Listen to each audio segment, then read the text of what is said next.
Clouds embrace me, soft cotton sky. The chaos dies, soft glow, energy flowing through veins, shimmering waves, washing out pains. May joy find you where you are. May peace wrap you like a star.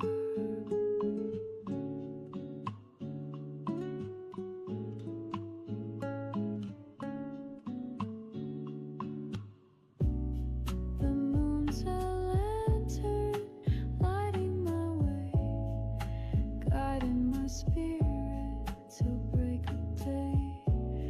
Echoes of stardust linger, they sing, a universe endless on a gossamer string.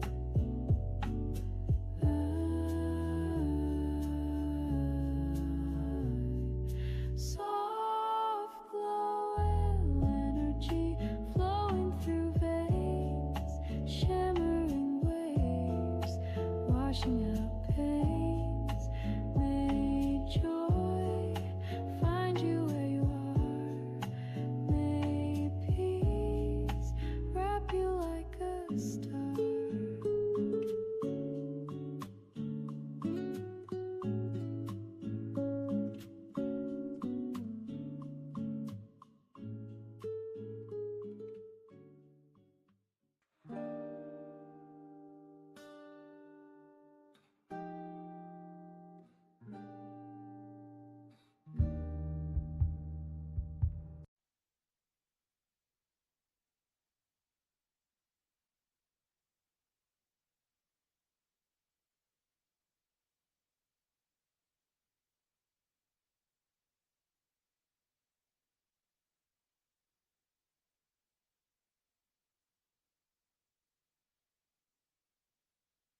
The smartest people on earth know how to spot a good deal. That's why they shop at Ollie's first. You'll save up to 70% off the fancy store's prices. So you go, you smart and savvy shopper. You know where the real deals are, where they sell good stuff cheap. Ollie's! Good stuff cheap!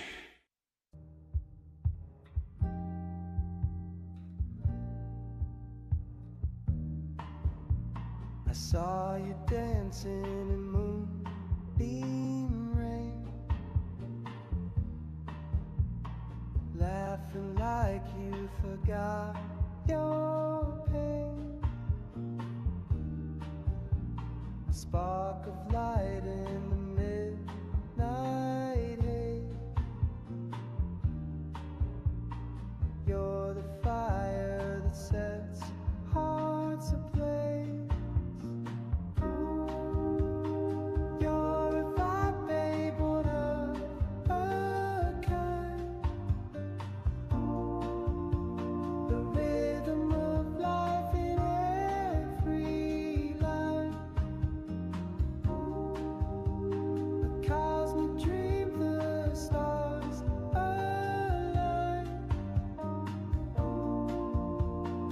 Here's to joy in perfect time.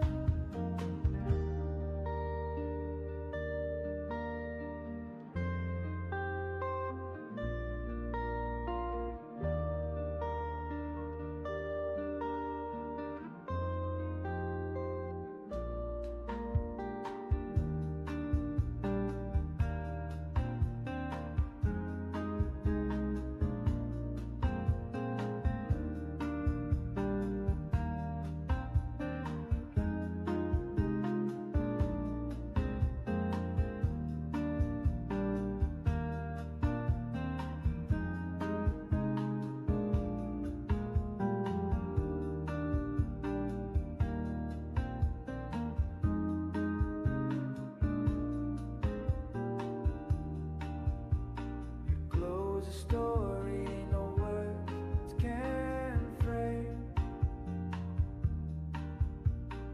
Wildfire burning without a name. You breathe the magic the world can't fade.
Clear skies above where dreams take flight. Luna whispers softly in the night. Big fields rolling like ocean tides. It's time to heal, let your soul collide. I bless your timeline, your sleep, your mind. You're glowing brighter, perfectly aligned. Moonbeams dance in your sacred space. You're growing stronger at your own pace. Shadows fade as the light breaks through. Stars align just for me and you. Gravity can't hold what's meant to rise. Under Luna's gaze we realize. I bless your timeline, your sleep, your mind. You're glowing brighter, perfectly aligned. Moonbeams dance in your sacred space. You're growing stronger at your own pace. Feel the pulse of the universe hum. Every phase a story yet to come. Silver streams flow where dreams reside. Under moonlit skies your fears subside. I bless your timeline, your sleep, your mind. You're glowing brighter, perfectly aligned. Moonbeams dance in your sacred space. You're growing stronger at your own pace.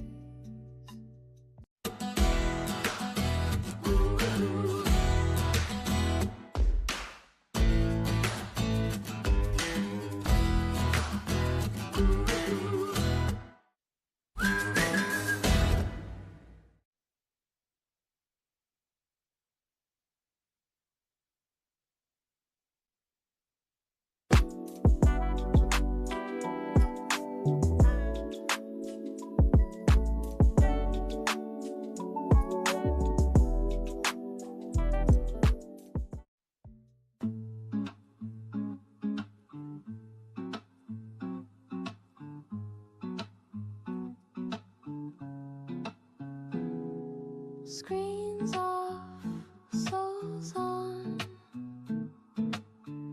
Moonlight vibes till the break of dawn.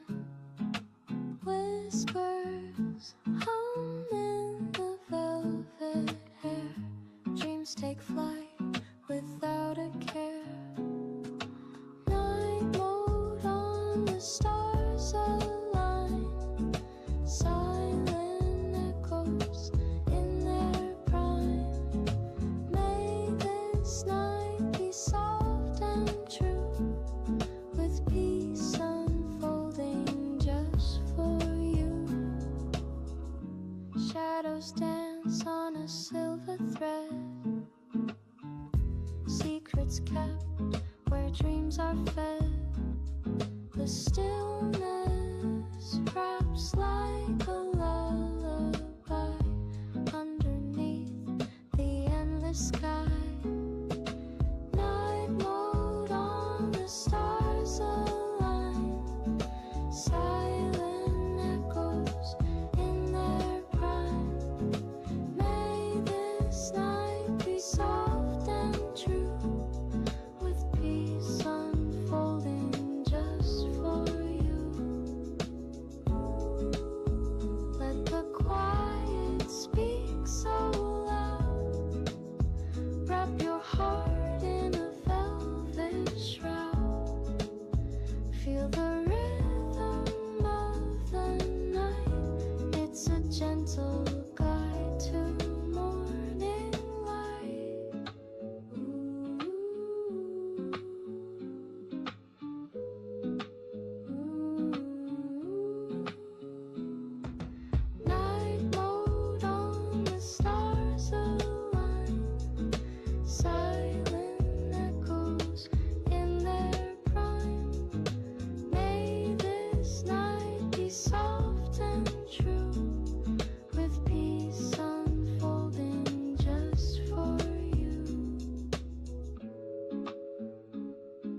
unfold with every sigh, glowing bright beneath the sky.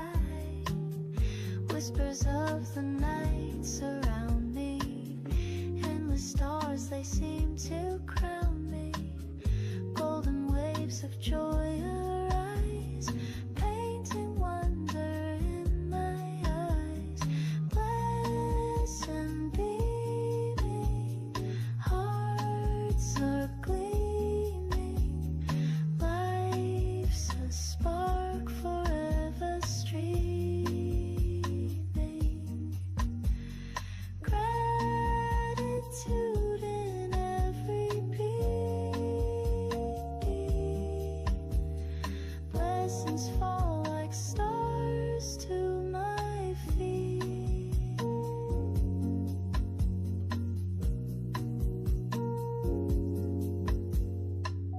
Shadows dance but can't confine me.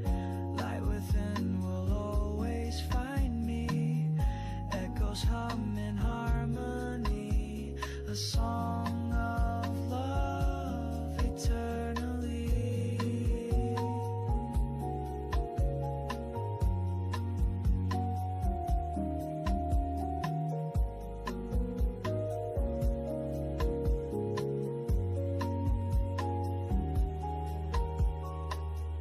Every breath feels cinematic. Time unfolds in ways ecstatic. Dreams are seeds that bloom so sweet. Roots of hope beneath my feet. Blessed and beaming, hearts are gleaming. Life's a spark forever streaming. Gratitude in every beat. Blessings fall like stars to my feet.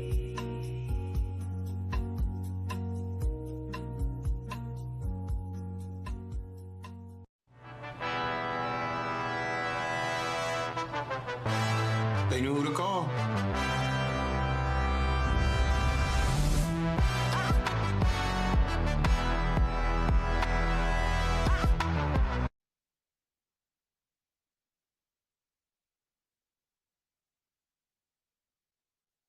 Prosper Health Clinics in Kalamazoo provides contemporary lab testing to help determine the exact dietary, hormonal, and metabolic needs of our patients. Led by Dr. Ryan Ball, we are a trusted destination for alternative, holistic, and functional medicine. I store my dreams in silver light. They shimmer soft through endless night. A quiet glow, a tender flame, a secret song that knows no name. Let them bloom in lunar skies, a garden where the stars arise. Wishing yours come true and fast. Blessings now and joy that last. In shadows hush, I plant my hope with threads of gold. I weave the rope, pulling light from distant streams to cradle all your wildest dreams. Let them bloom in lunar skies, a garden where the stars arise.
Dripping moonlight on my fire, peace and blessings multiply.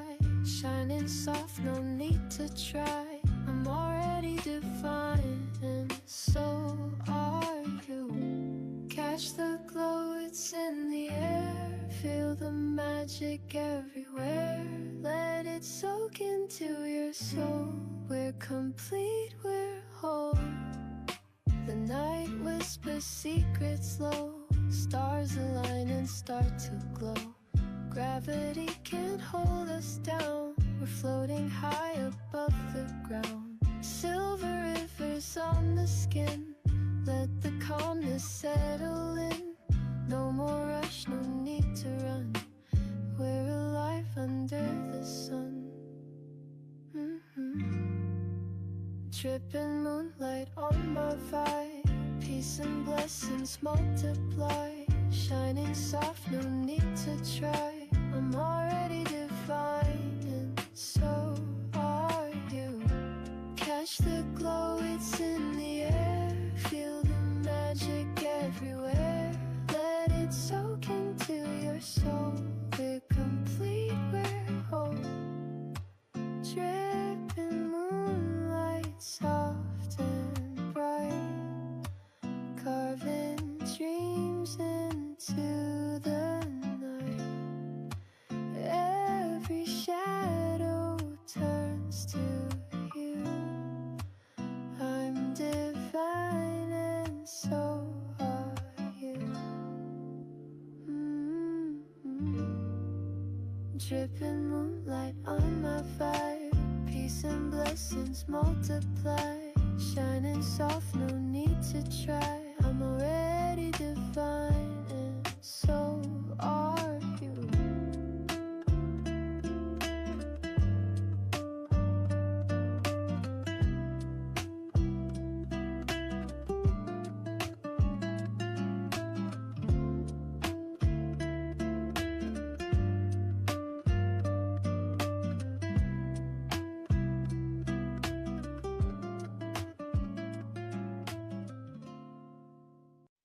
The Tempur-Pedic breeze makes sleep feel cool. So no more sweating all night or blasting the air conditioning. Because the Tempur-Breeze feels up to 10 degrees cooler all night long. Find cooler sleep with the Tempur-Breeze collection at an Ashley near you.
Soft in the night, a message wrapped in lunar light.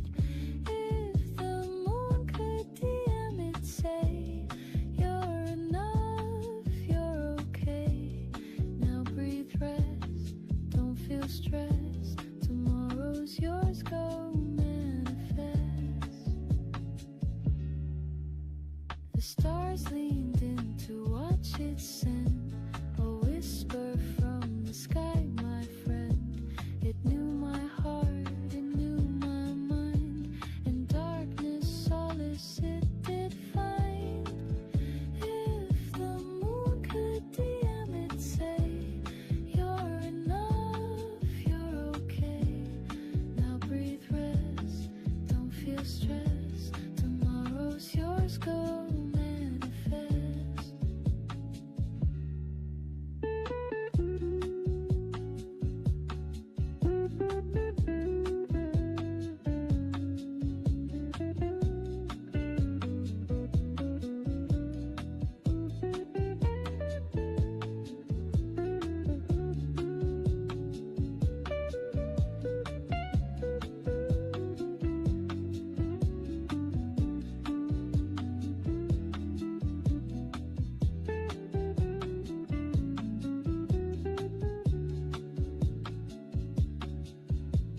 shadows deep erode to me, a gentle push to set me free. No judgment, just celestial care. A lunar hug was waiting there. If the moon could dim it, say you're enough, you're okay. Now breathe, rest, don't feel stressed. Tomorrow's yours, go manifest.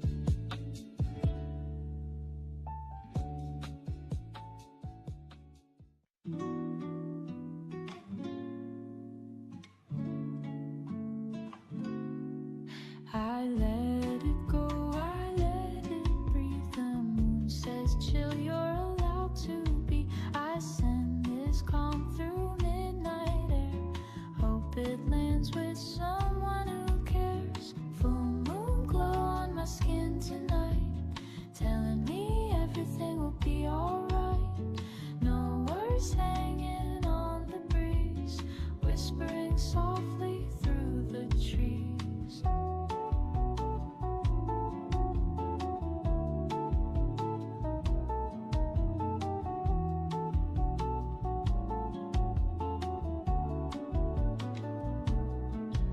I trace the shadows on the ground. They dance with me, no need for sound. The stars are winking from above, filling my heart with quiet love. Full moon glow on my skin tonight, telling me everything will be alright. No words hanging on the breeze, whispering softly through the trees.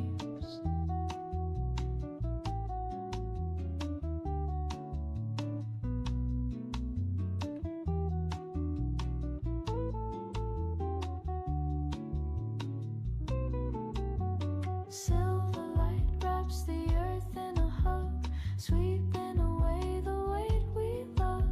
A quiet rhythm, a peaceful sway, guiding us to a brighter day.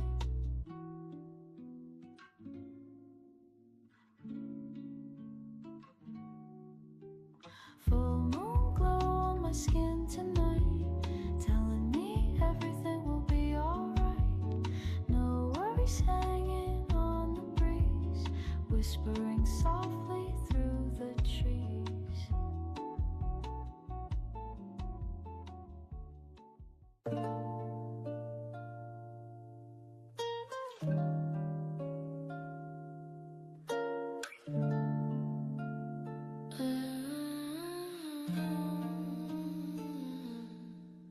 I tune and feel the wave arise.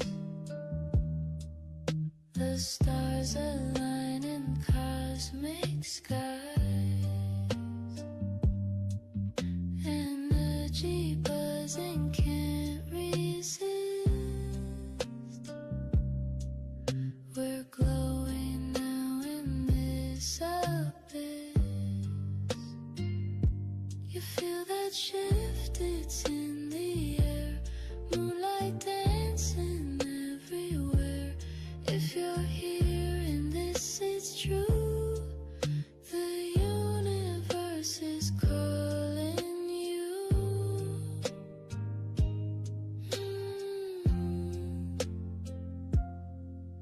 Frequencies high, we're on the climb. Vibrations sync in perfect time. Echoes hum through the open space. Destiny's written on your face. You feel that shift, it's in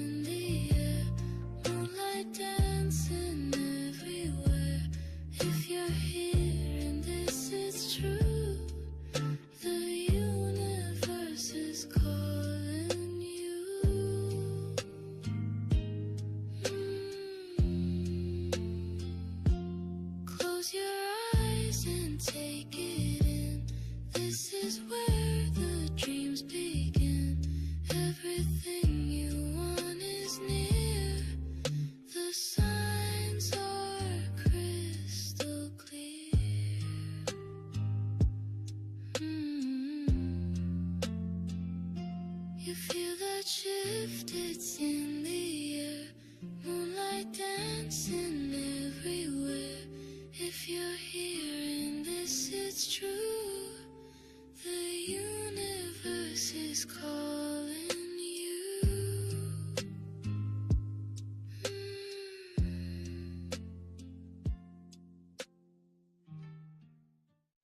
Booking.com has stays for absolutely anyone. For instance, imagine you're a vampire thirsting for a lively hotel.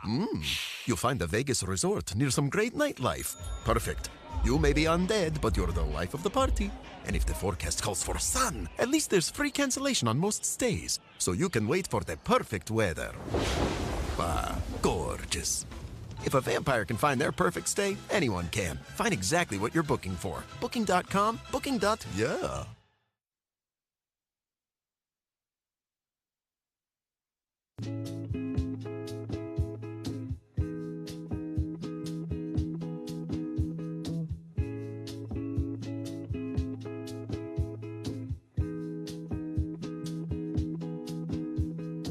I am calm, I am clear, I am loved, I am near. Everything meant for me flows like waves endlessly. We breathe, we just be. Let the rhythm set you free.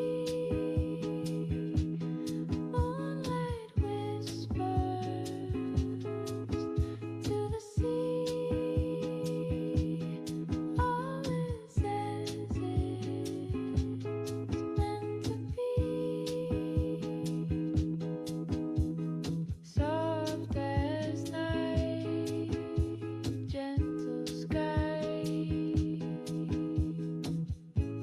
stars reflecting in your eyes. Every truth, every hue glows within like morning dew. Repeat, just be. Let the rhythm set you free. Moonlight whispers to the sea. All is as it's meant to be. Every step, every sound keeps your spirit safe and sound. In this moment, here and now, feel the peace that love allows. Repeat, make just be. Let the rhythm set you free. Moonlight whispers to the sea. All is as it's meant to be.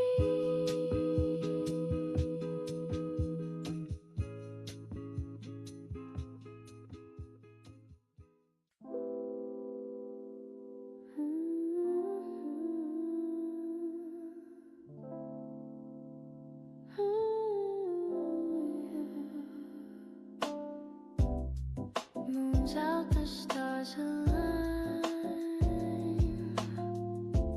Feel the pulse, it's our time. Hearts are racing, skies ignite.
silver light, no fear, just flow. I feel so right, sand in love on lunar waves. We're blessed, we shine, we're here to stay. Shadows twist, they start to fade. We own the dark, we're unafraid. Gravity won't hold us down. We wear the moon like a crown.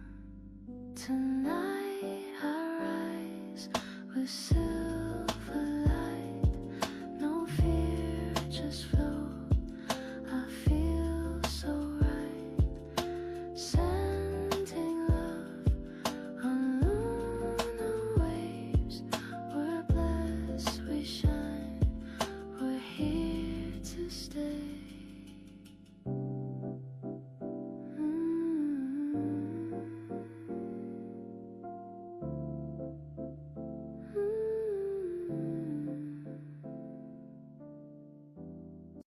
Timeout, timeout, bring it in. Guys, what's happening out there? We're down 20.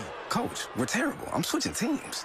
You're what? That's not a thing. It is when you switch to Verizon. I just got the new iPhone 17 Pro. Great. Now everyone is going to be switching. It's switching season at Verizon. Get 4 new iPhone 17 Pros with the Ultimate Pro camera system when you trade in 4 select phones with new lines on Unlimited Ultimate, all on the best network. Based on Root Metrics Best Overall Mobile Network Performance, US 2H 2025. All rights reserved. Additional terms apply. See Verizon.com for details.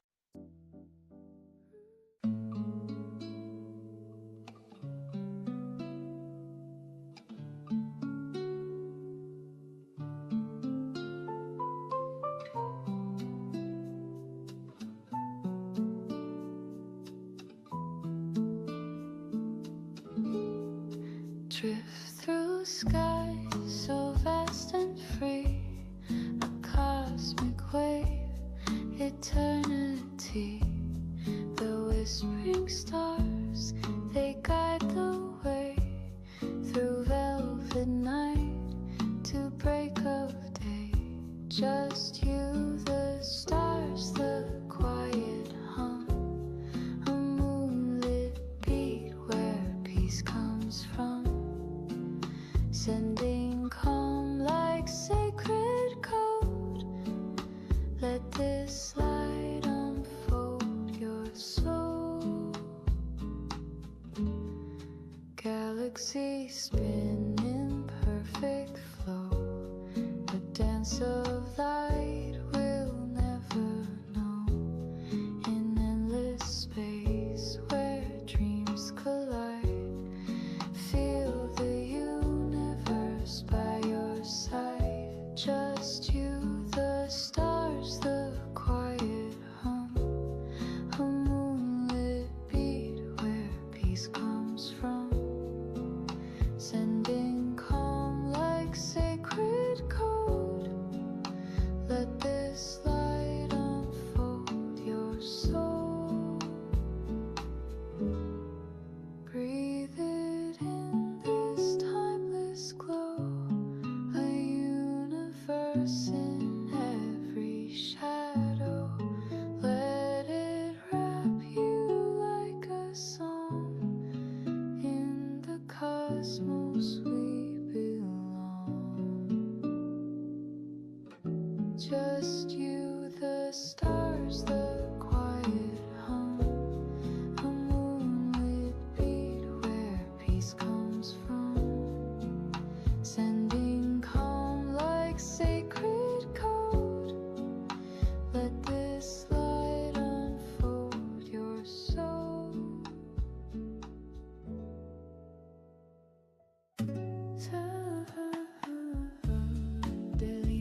just a map of love so clear. May your night be light and kind. May your spirit stay aligned. Through the void we'll intertwine. Cosmic reset, redefined.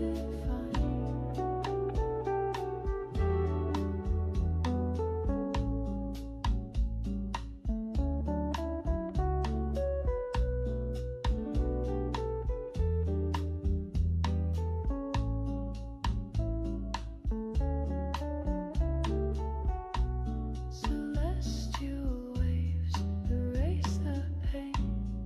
Start anew in this domain. Gravity won't hold the chain. Freedom flows through every vein. May your night be light and kind. May your spirit stay aligned. Through the void we'll intertwine. Cosmic reset, redefined.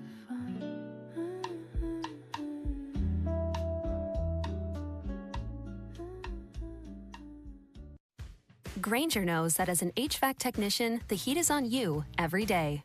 Your first call? An office building with a noisy AC unit. Time to put your experience to work. On site, your meters don't lie. The blower motor's failing. But Grainger's easy-to-search website quickly helps you find what you need to keep the office and their HVAC running smoothly. Call 1-800-GRAINGER, click Grainger.com, or just stop by. Grainger, for the ones who get it done.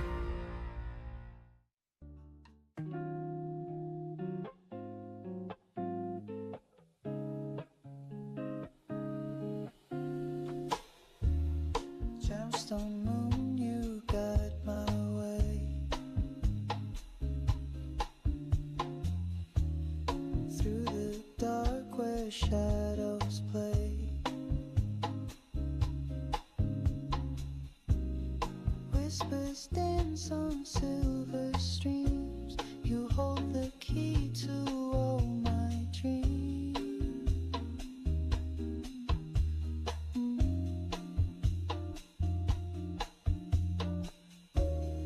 Crystals in the sky, they shine.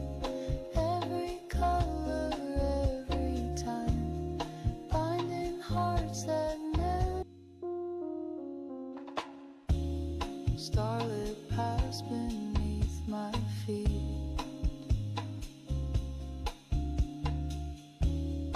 Every turn a chance to meet.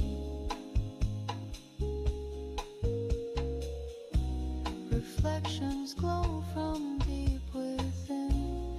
A universe where love begins.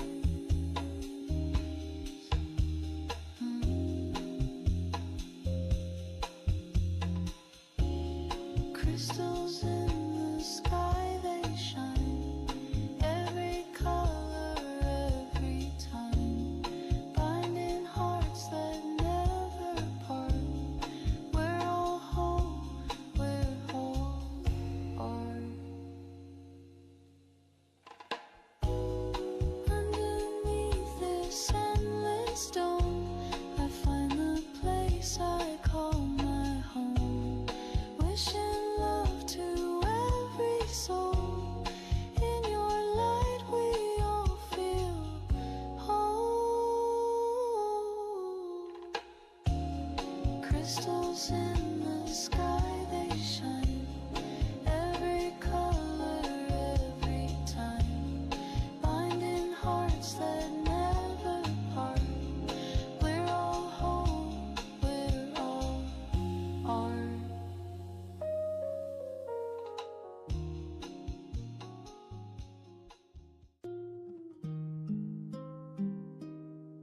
Close your eyes, let it rain.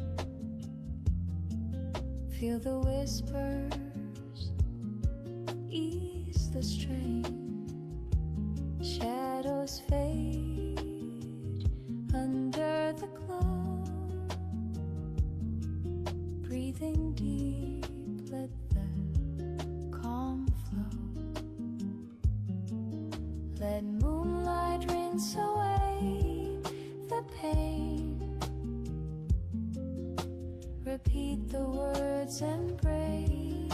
chain.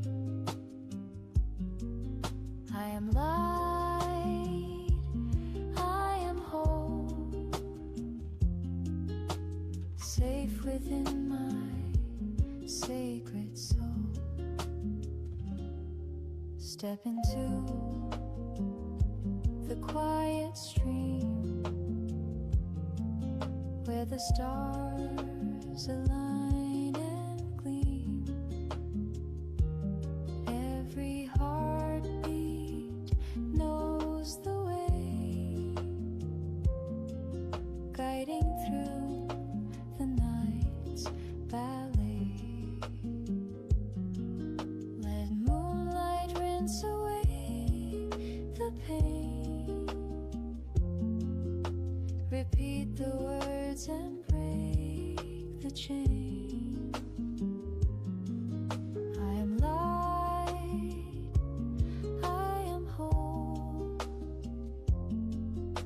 safe within my sacred soul.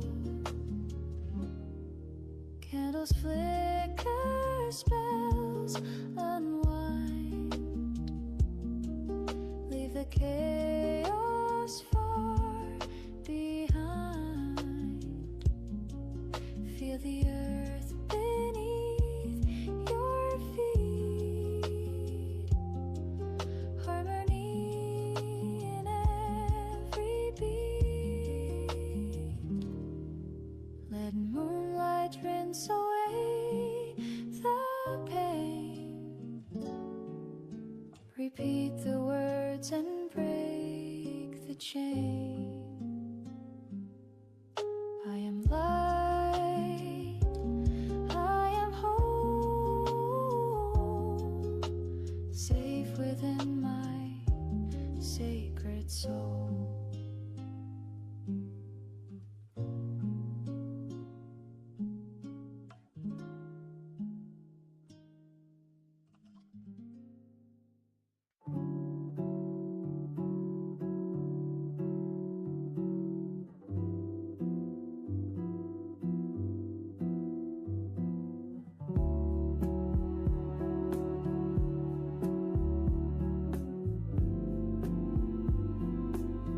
When no one's watching, the moon still spies the truth that hides behind your eyes. A whispered wish, a fleeting trace. It catches all in its embrace. Through shadow nights and endless skies, the moon records our lows and highs. A silent witness glowing bright. Its silver glow ignites the night. When no one's near, you're still in view. The moon sees all the realest you. It holds your dreams, your quiet pleas, and whispers back in cosmic breeze.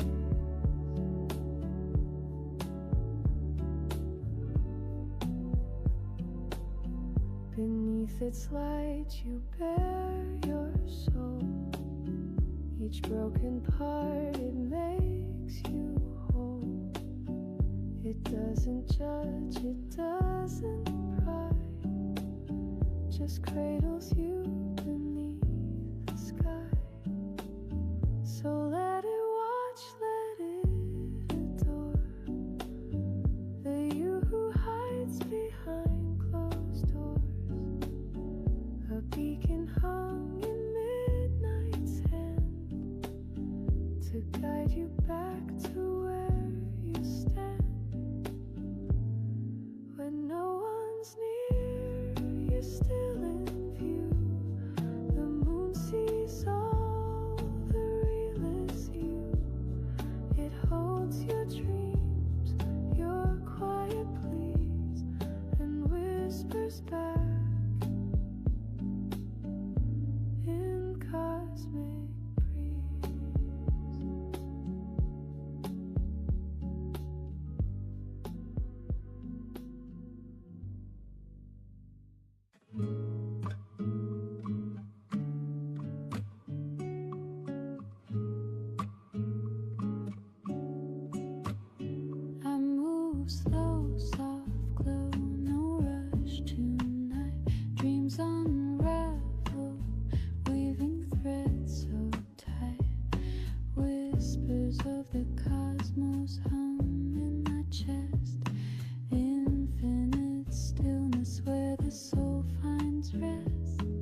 joy find you where you are. May peace wrap you like a star.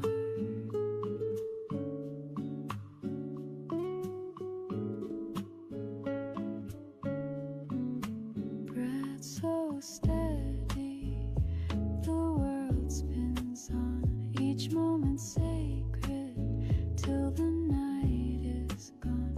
Clouds embrace me, soft cotton skies in their cradle. The chaos dies, soft glow, energy flowing through veins, shimmering waves, washing out pains. May joy find you where you are. May peace wrap you like a star.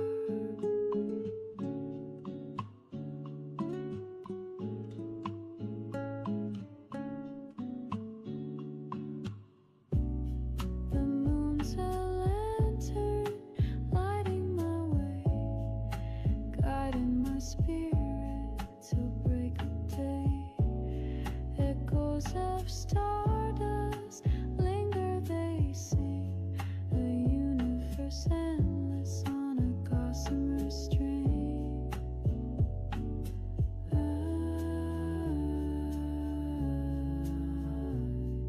Soft glow, energy flowing through veins, shimmering waves, washing out pains. May joy find you where you are. May peace wrap you like a star.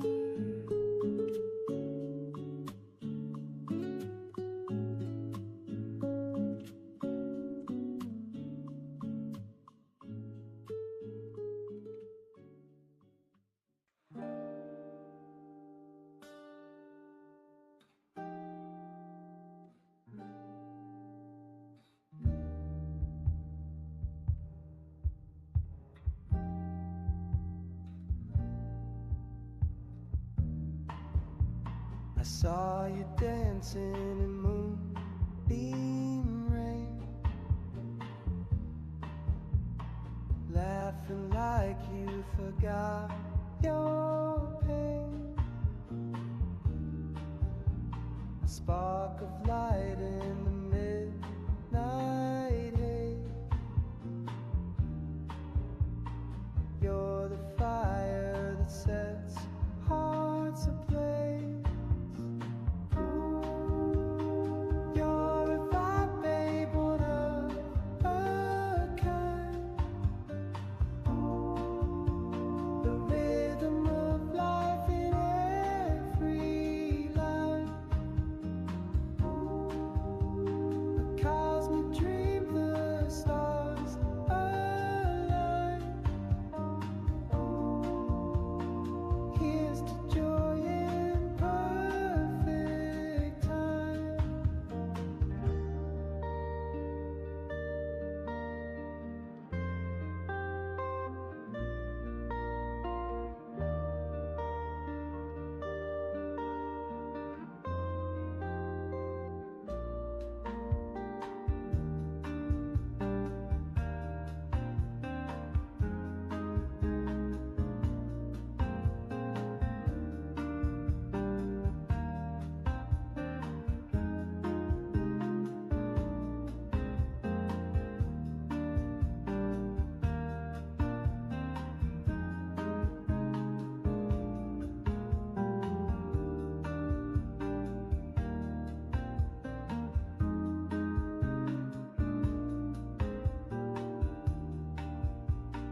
Close a story, no words can frame.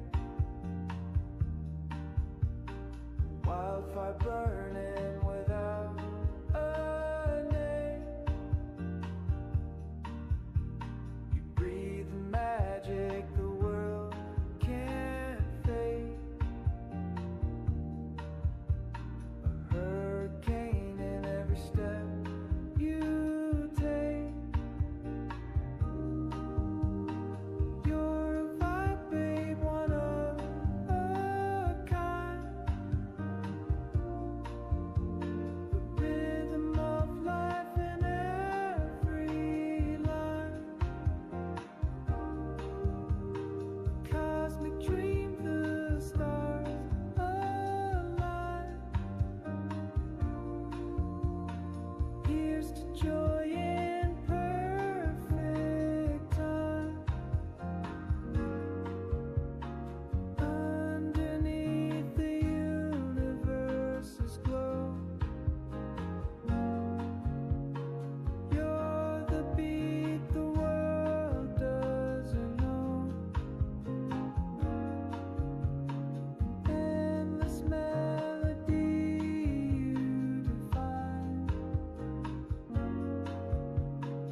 In a fast-paced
Space world, it's hard to keep up. Until now. Introducing T-Mobile Fiber Home Internet with the bandwidth and speeds you need to put you a step ahead. Get faster with T-Mobile Fiber, starting at just $55 a month with a 5-year price guarantee.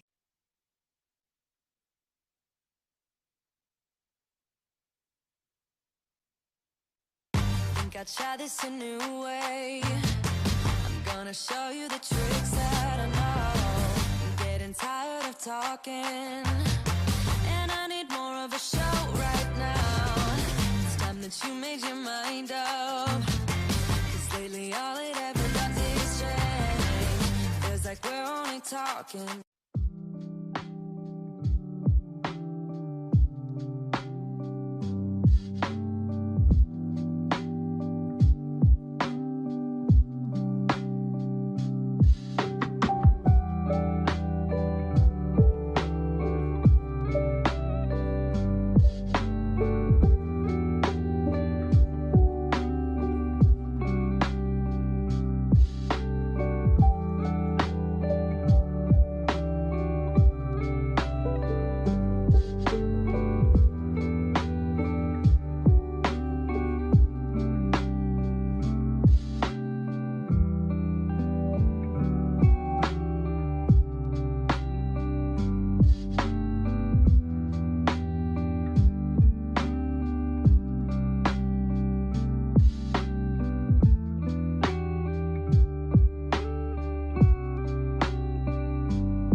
We are installing our first ever community shoe closet at the YWCA Domestic Violence Shelter. We've been providing shoes in the community for 20 years this year, and we always provide them through the schools.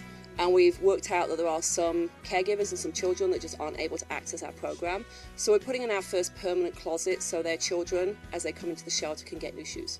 It really helps kind of maintain a sense of normalcy for kids, and that's why it's critical to be able to partner with the First Day School Shoe Fund so that we can give kids shoes to wear to school. The YWCA is dealing with those families in the most emergent situations, and we know that shoes are such a positive influence on children. Like, they're important to walk in comfort, but they're also really important for them identifying how they look. Lots of caregivers will tell us their kids never have had new shoes, and the shoes we give them are the first pair of new shoes they've ever had. We've given out about 40,000 pairs in the last 4 years. This year we anticipate fitting about 15,000 pairs of shoes. Anybody can be a victim of domestic violence, and it's really important for the community to collaborate, to put a plan, and to help families. You can volunteer at the YWCA. You can go on our website to find a list of things we need and the opportunities we have available. Individuals can donate on our website. If you're part of a business, you can actually sponsor an entire school. And then on fitting day, you and your staff can come out and help the kids try on their shoes. So you can literally see where your money goes. We use volunteers year round. We have hundreds of volunteers that come to the building to unpack the shoes, and then again to pack the shoes and fit the shoes. They're always so excited, and the red ones apparently make you run the fastest. They are jumping and bouncing and running around the halls. It's a great experience, and we're really thankful.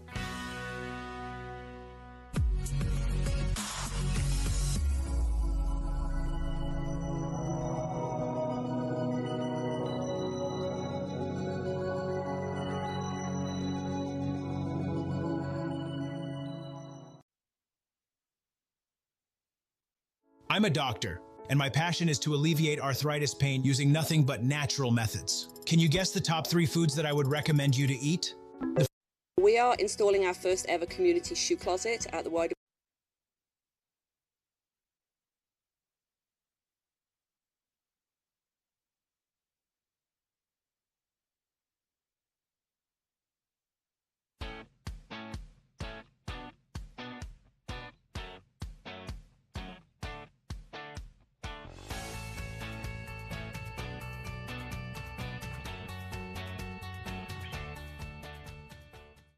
Hello to you, Kalamazoo. I'm Tobias Pixler with Public Media Network. This is Millen Park, located on East Kilgore just across from Loy Norrix High School. Just a few short weeks ago, right here in this very park, a project that started 5 years ago finally came to an end, with the promise of something much bigger coming to Kalamazoo. Kalamazoo's Millen Park, more specifically the portion of Portage Creek which flows through it, was the subject of a massive development plan intended to restore the creek to a more natural state. The first half of the plan, already completed some time ago, was the removal of the dam in the park, which reopened the creek to a stronger flow of migrating fish. The second half of the plan focused on a portion further south, where organic material on the bottom of the creek was removed and reused to narrow the banks, creating a deeper, tighter, more uniform flow of water and creating better habitation support for the creek itself and its banks. This support is planned to be increased in the spring with the implementation of native flowers. To assist in this process, 2 smaller pedestrian bridges were removed, while the larger bridges remain available for use. North Carolina company Wildlands Construction assisted in the removal process. The entire project cost $576,000, with $75,000 of that being paid for by a fisheries habitat grant from the Michigan Department of Natural Resources. But this was only the beginning. A master plan was developed in 2023 with the City of Kalamazoo Parks and Recreation Department holding 3 public input meetings in Millen Park over the course of mid-2023. One on May 24th, one on June 1st, and one on September 27th. These meetings, led by Parks and Recreation Department Director Patrick McVeary and Deputy Director Ashton Anthony, took public opinions about what should be changed or improved about the park, and through those suggestions developed a plan going into the next few years. This plan would be the first significant change made to the park in over 20 years, with the only small exceptions being the building of a new accessible playground in 2023 and the construction of a new restroom building in 2025 to replace the one that had been removed the year prior due to storm damage. A much larger project is set to begin later this year, which is set to include new overlook decks with accessible walkways on the north side of the creek, repairs for the main Kilgore Road parking lot, the relocation of a parking lot on Lover's Lane into the park, and more general accessible parking. The Michigan Department of Natural Resources has already given a $500,000 Land and Water Conservation Fund grant to Kalamazoo Parks and Recreation, and an additional $1.7 million was given by the Capital Improvement Plan, which started in 2021. Additionally, work is being done to undo the effects of industrialization along the creek that heavily contaminated the water with PCBs.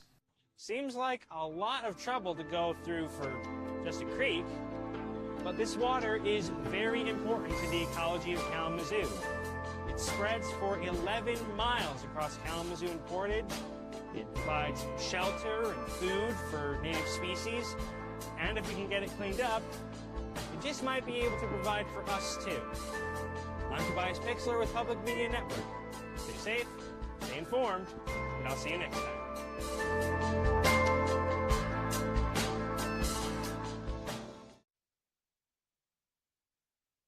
Now that I've got the support of EntreLeadership, I can be involved in the business and still see it grow. And I can still spend time with my family. I can still spend time with mom and dad. And I don't have to work every single day. I just get to enjoy running the businesses.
Doug Jr.'s mustache, is it real? Is customizing your car insurance with Liberty Mutual and saving hundreds real? Yes, Exactly. Exactly. Only pay for what you need. Liberty, liberty, live.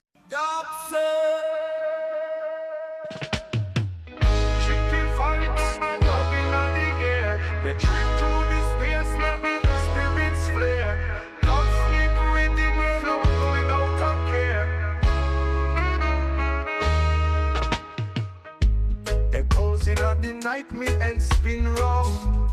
Baseline deep, it make me feet leave the ground. Psychedelic journey where the stars surround. Up trip me lost in the sound. Galactic waves, me space for bound. In a big echo, they went world surround. Up trip me lost in the sound. Galactic waves, me space for bound. In a big echo, me spirit found. Rhythm shift, my mind start to sway. Celestial groove make me drift away. In a big dub realm, me forever stay. Me return to the earth, the vibe still strong. In a big dub trance, me know where we belong. Mystic echoes linger, me sing this song.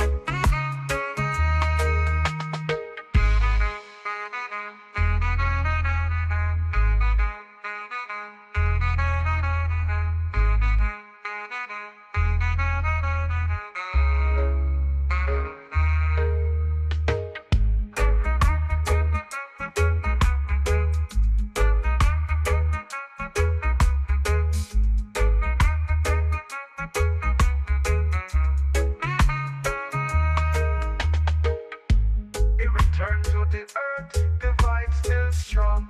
In a the dub trance, me know where me belong. Mystic echoes linger, me sing this song.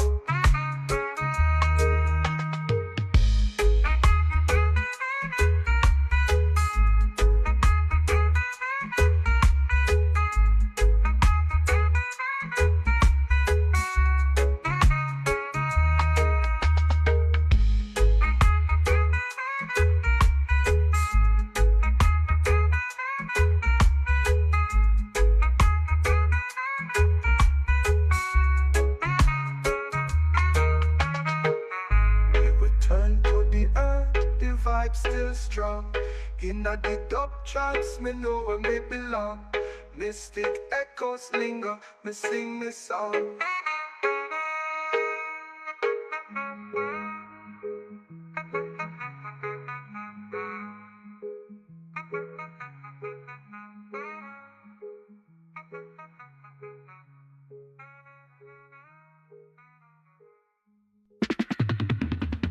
In a the self-practice, ganja was the king.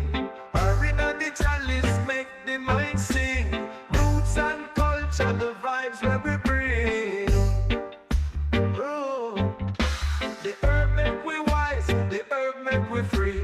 In a the dance hall, the smoke set we free. Jah bless the ganja, the heal and the decree. Oh, I great vibes in a every session, the 70s up and the whole world listen. Ganja in a the pipe, the spirit's ignition. Wisdom in the smoke, the knowledge for rise. In the 70s time, Ganja open we eyes. Roots and reggae, the truth never disguise. Oh, the urban legacy. From then to now, in a the chalice, the fire still a glow. Jah guide the path, we continue to grow.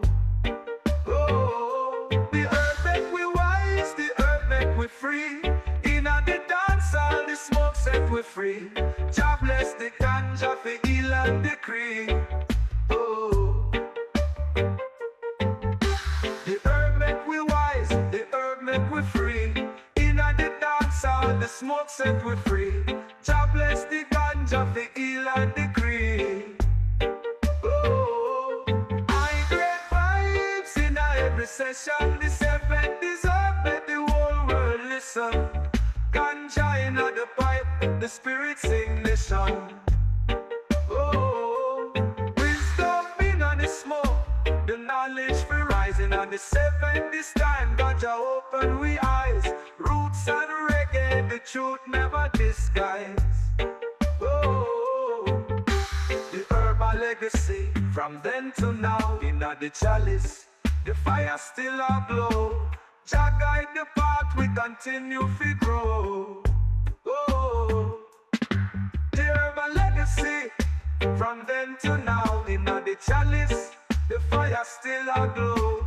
Jah guide the path, we continue to grow. Oh, the herbal legacy, from then to now, in the chalice, the fire still a glow. Jah guide the path, we continue to grow. Oh, the herbal legacy, from then to now, in the chalice, the fire still a glow. Jah guide the path, we continue to grow. Oh, the herb make we wise, the herb make we free. In the dance hall, the smoke set we free. Jah bless the ganja for heal and decree. Oh, the herbal legacy, from then to now, in the chalice, the fire still a glow. Jah guide the path, we continue to grow. Known for building special bonds. No one wants to be known for cancer, but a treatment can be. Keytruda is known to treat cancer. FDA approved for 18 types of cancer, including certain early stage and advanced cancers. One of those cancers is a kind of uterine cancer called advanced endometrial carcinoma. Keytruda may be used with certain chemotherapies and then used alone in adults when your cancer has spread or returned. Keytruda can cause your immune system to attack healthy parts of your body during or after treatment. This may be severe and lead to death. See your doctor right away if you have cough, shortness of breath, chest pain, diarrhea, severe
At CubeSmart, we believe in storage that puts you first. So when Sarah got her dream job in a new city, our team of storage experts was able to get her storage for her big move. Get storage that puts moving first at CubeSmart.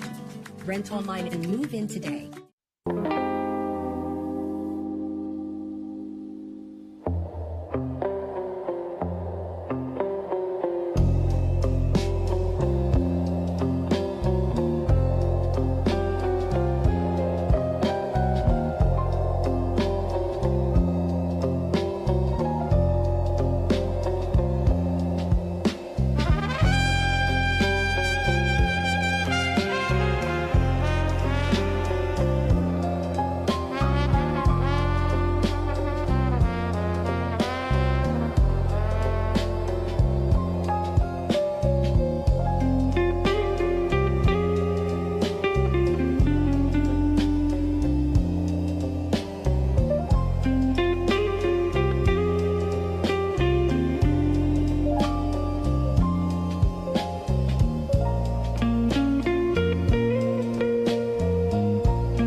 Put your refund to work with tires you can trust.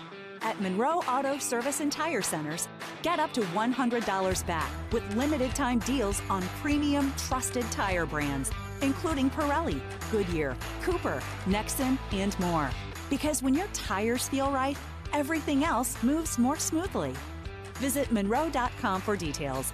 Valid through the end of the month.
Tempur-Pedic Breeze makes sleep feel cool. So no more sweating all night or blasting the air conditioning. Because the Tempur Breeze feels up to 10 degrees cooler all night long.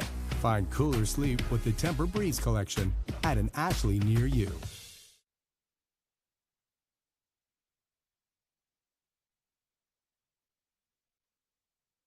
Prosper Health Clinics in Kalamazoo provides contemporary lab testing to help determine the exact dietary, hormonal, and metabolic needs of our patients. Led by Dr. Ryan Ball, we are a trusted destination for alternative, holistic, and functional medicine.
And when you get iPhone 17 Pro on Spectrum, you get the same seamless connection you love at home.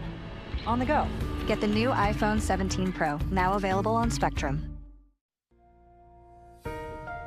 I love Kelsey because of the people. The people make Kelsey. We've had nothing but great service, great response. If there's been any problems, which have been absolutely minor, it's resolved right then and there. It doesn't take time. It seemed like with other banks we worked with over the years, it was once we've got your mortgage done, you're out of the picture, and whatever happens after that happens. We didn't have that with Kelsey.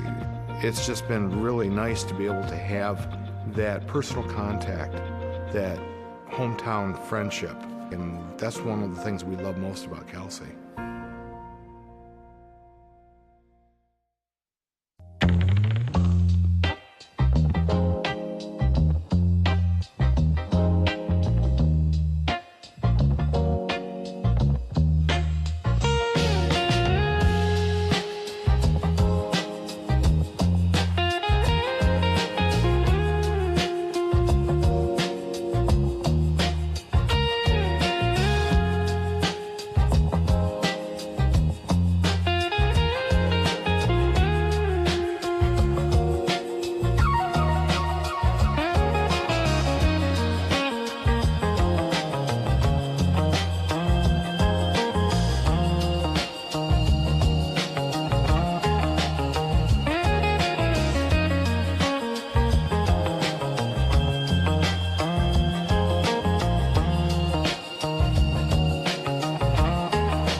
Travelers.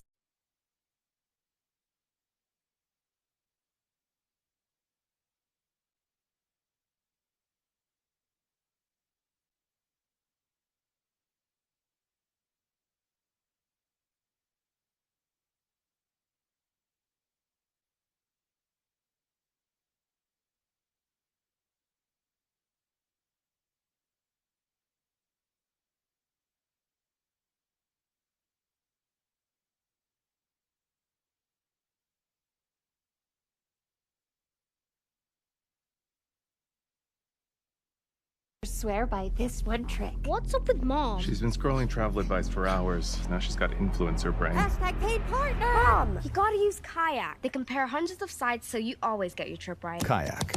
Got that right. Mama's back, fam.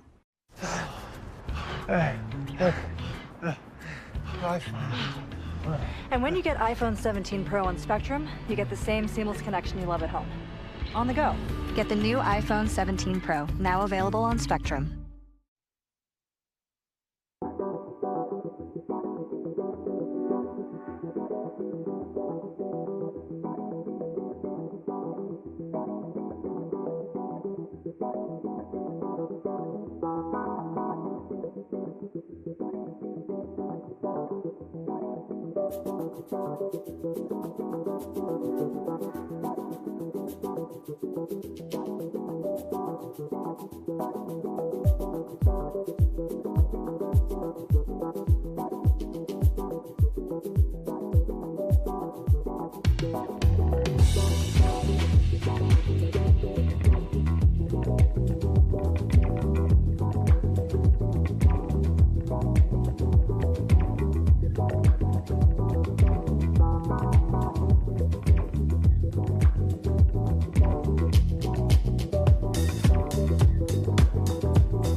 Patrick Mahomes is fast. Fiber home internet from T-Mobile is faster. Starting at just $55 a month with a 5-year price guarantee. T-Mobile Fiber home internet at the speed of light.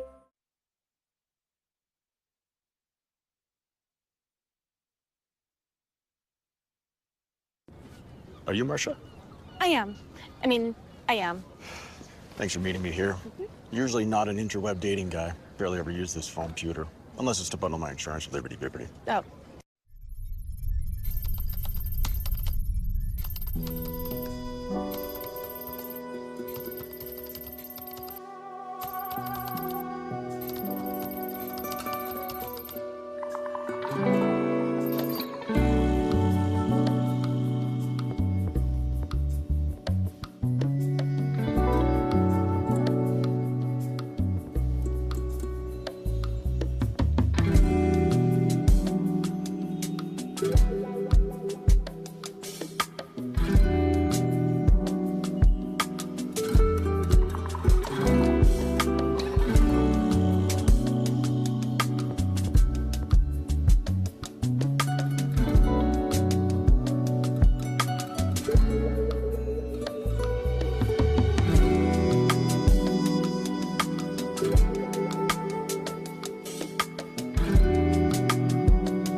My brain's stuff like that. So Tara, when you talk, it will pick up over public input for the caption. Okay, yeah, that's good. So when the public streaming can hear the public comment. Yeah. Perfect. Okay. Yes. Okay, thank you.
Good afternoon. I'm going to call to order the Kalamazoo County Board of Commissioners Committee of the Whole meeting for March 3rd.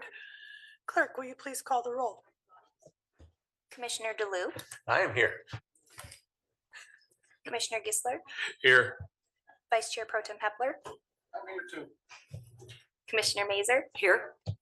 Commissioner Morales, Commissioner Ray, Chair Strebs, Here.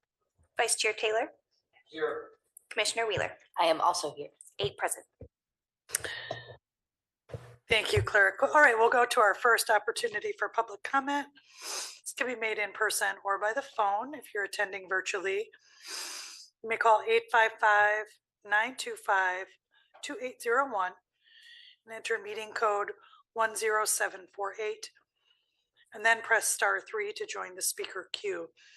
Callers may request to join the speaker queue at any time before the final public comment period today ends. You'll be permitted to speak during the specific public comment session for which you requested to join. Speakers will be recognized in the order their requests are received. Once you're recognized, please share your name and where you're from. Is there anybody wishing to make a public comment?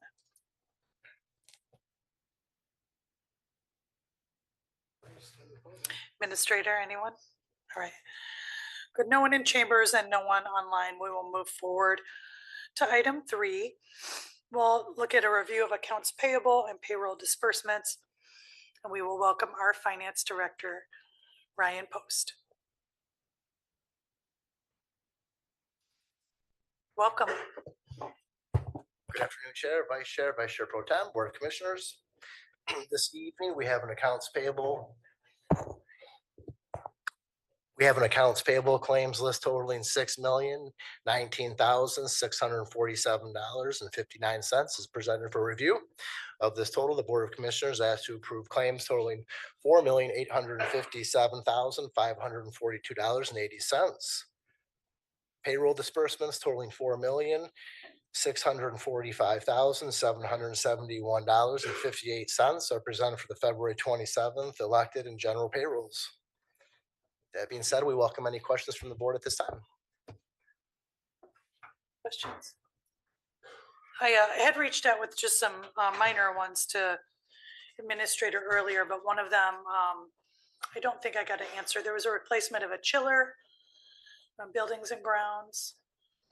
$26,000 expense. I just inquired which.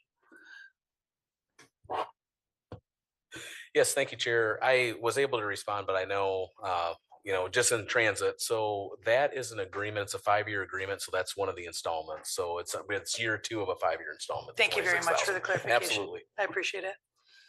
Thank you. No other questions, commissioners? All right. Thank you. Thank you. Thank you, Dr. Catlin. Okay. We'll go to our item 4 of our, pardon me. So we're going to hear a housing framework update, and we would welcome forward Housing Director Mary Balkema and Deputy Housing Director Willa DiToronto. You know, they were just with, there they are. Welcome. Yes, you are. Welcome, Director. Yeah, my apologies. I think I saw you step out. I hoped you were close. Thank you and welcome to you.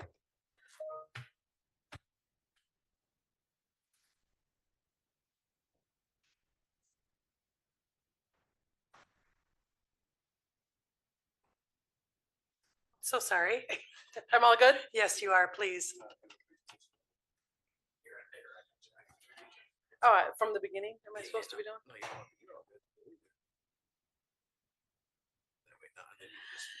My apologies, Director. I had introduced you as you were in the hallway, so, but welcome to you and to Deputy Housing Director as well. Thank you. So good afternoon, Honorable Chair, Vice Chair Pro Tem, Board of Commissioners. My name is Mary Balkema. I live in the city by day and by night. And I'm joined by Deputy Director Willa DiToronto, who also lives in the city by day and by night. So we are here By the request of Dr. Catlin to give an update on the housing framework, we came, I believe, in December. Is that correct? And then just to show you where we are in the timeline and exactly what we're doing. So, by way of background, the framework was drafted in 2025 in consultation with representatives from the City of Kalamazoo, Southwest Michigan First, the COC, United Way, the Kalamazoo County Land Bank, and other stakeholders. We received an award of $23.3 million committed to support key initiatives within the framework. We received $7.769 million in December of 2025. The funding award was $11 million in operations over 3 years for the landing place, plus the $700,000 construction gap that we were experiencing at that time on the landing place. Our anticipated opening is late April, and we just secured the date for the ribbon cutting. It is April 30th, 2026 at 11 o'clock. If everyone could please put that on your calendar. This is a real milestone for this board that we are super proud of. Family Promise is currently hiring. They have hired an executive director for the project, Andrea Trammell from Ministry with Community, who is an experienced practitioner. We're super excited about her, and we're also really excited that the construction is we've had a few delays, as you well know, but we are on track to be done the 4th week in April. And then for Family Promise, they've hired the ED and their top 2 other employees, so the shelter operator and the program director. And so in the next few weeks, you're going to probably see at least 18 full-time positions posted for that facility. And they're really excited to be able to offer, the lowest paying wage is $23 an hour. So I just wanted to shout that out because we're supporting this project in a way that allows them to do that. So. The next piece that we are funding is a strategic implementation plan. We have an RFP that will go out this month. It's currently in purchasing. That we'll have $300,000 to use for that. It will be a comprehensive plan. It'll include asset mapping, and it's anticipated to take about 6 months to complete. So we would ask that you invite us back in September for the results of that.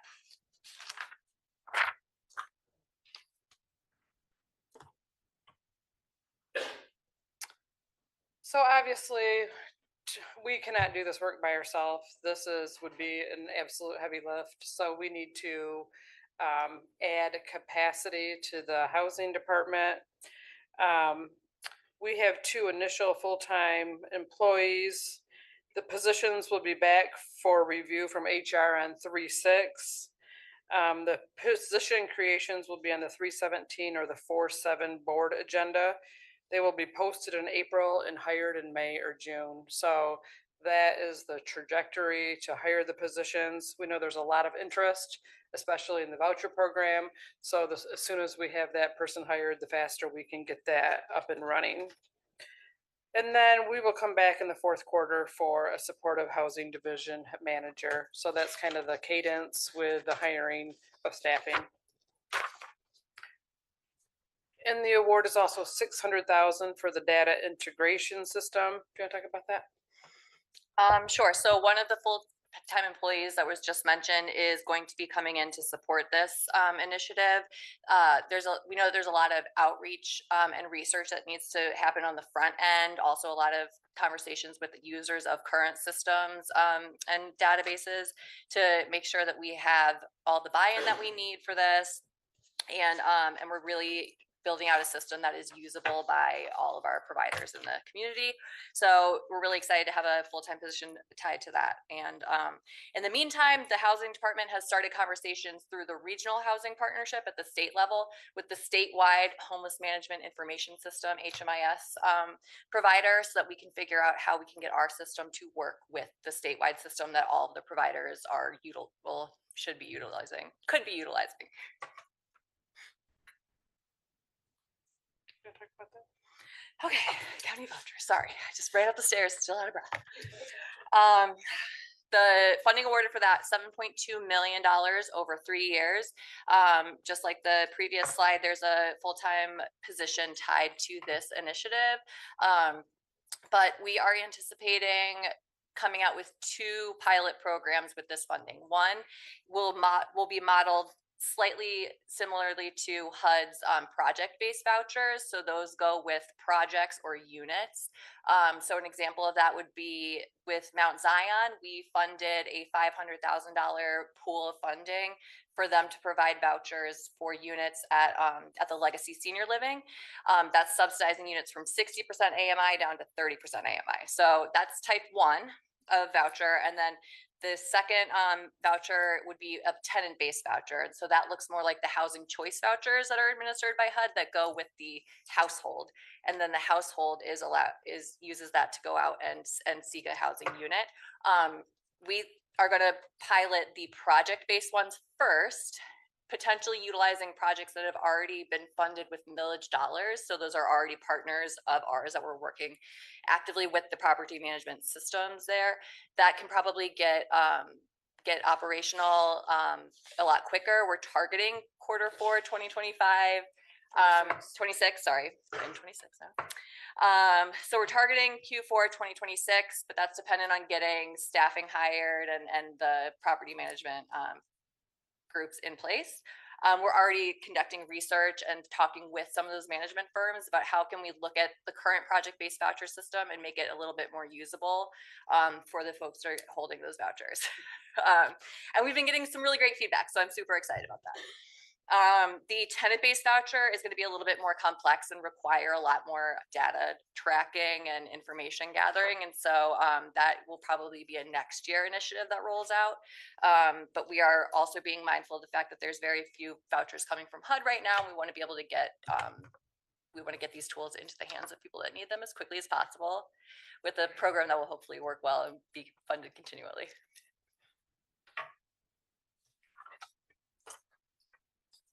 So the final piece is the shelter access coordination and diversion. We were funded $2.5 million over 3 years. We have an urgent need. Housing Resources is currently contracted to do this for the Winter Shelter Initiative for 3 until March 31st. You know that is coming quickly. We recently received additional funding through the COC to operate 24/7. The Winter Shelter Initiative Transition and Landing Place is opening late April. And so I believe Dr. Catlin sent you a memo on what the urgent need is with HRI. I trust that you have read it. The Housing Department proposes a short-term 3-month contract with HRI to continue the operations through June of 2026. We plan to put that contract on the March 17 board agenda.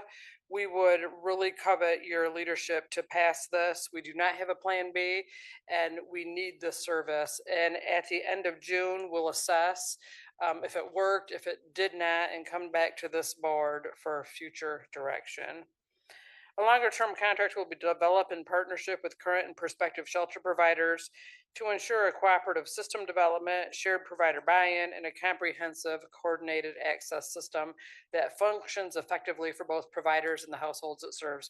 You know this piece has been broken for a long time, and it really needs leadership. That's what this money is going for, and we're taking it in small bits, but we would really, really appreciate your support of this action. So with that, do you have questions, comments? We're certainly willing to take them, Chair. Thank you. I'll open up to colleagues. We'll go to Vice Chair and Commissioner Kistler.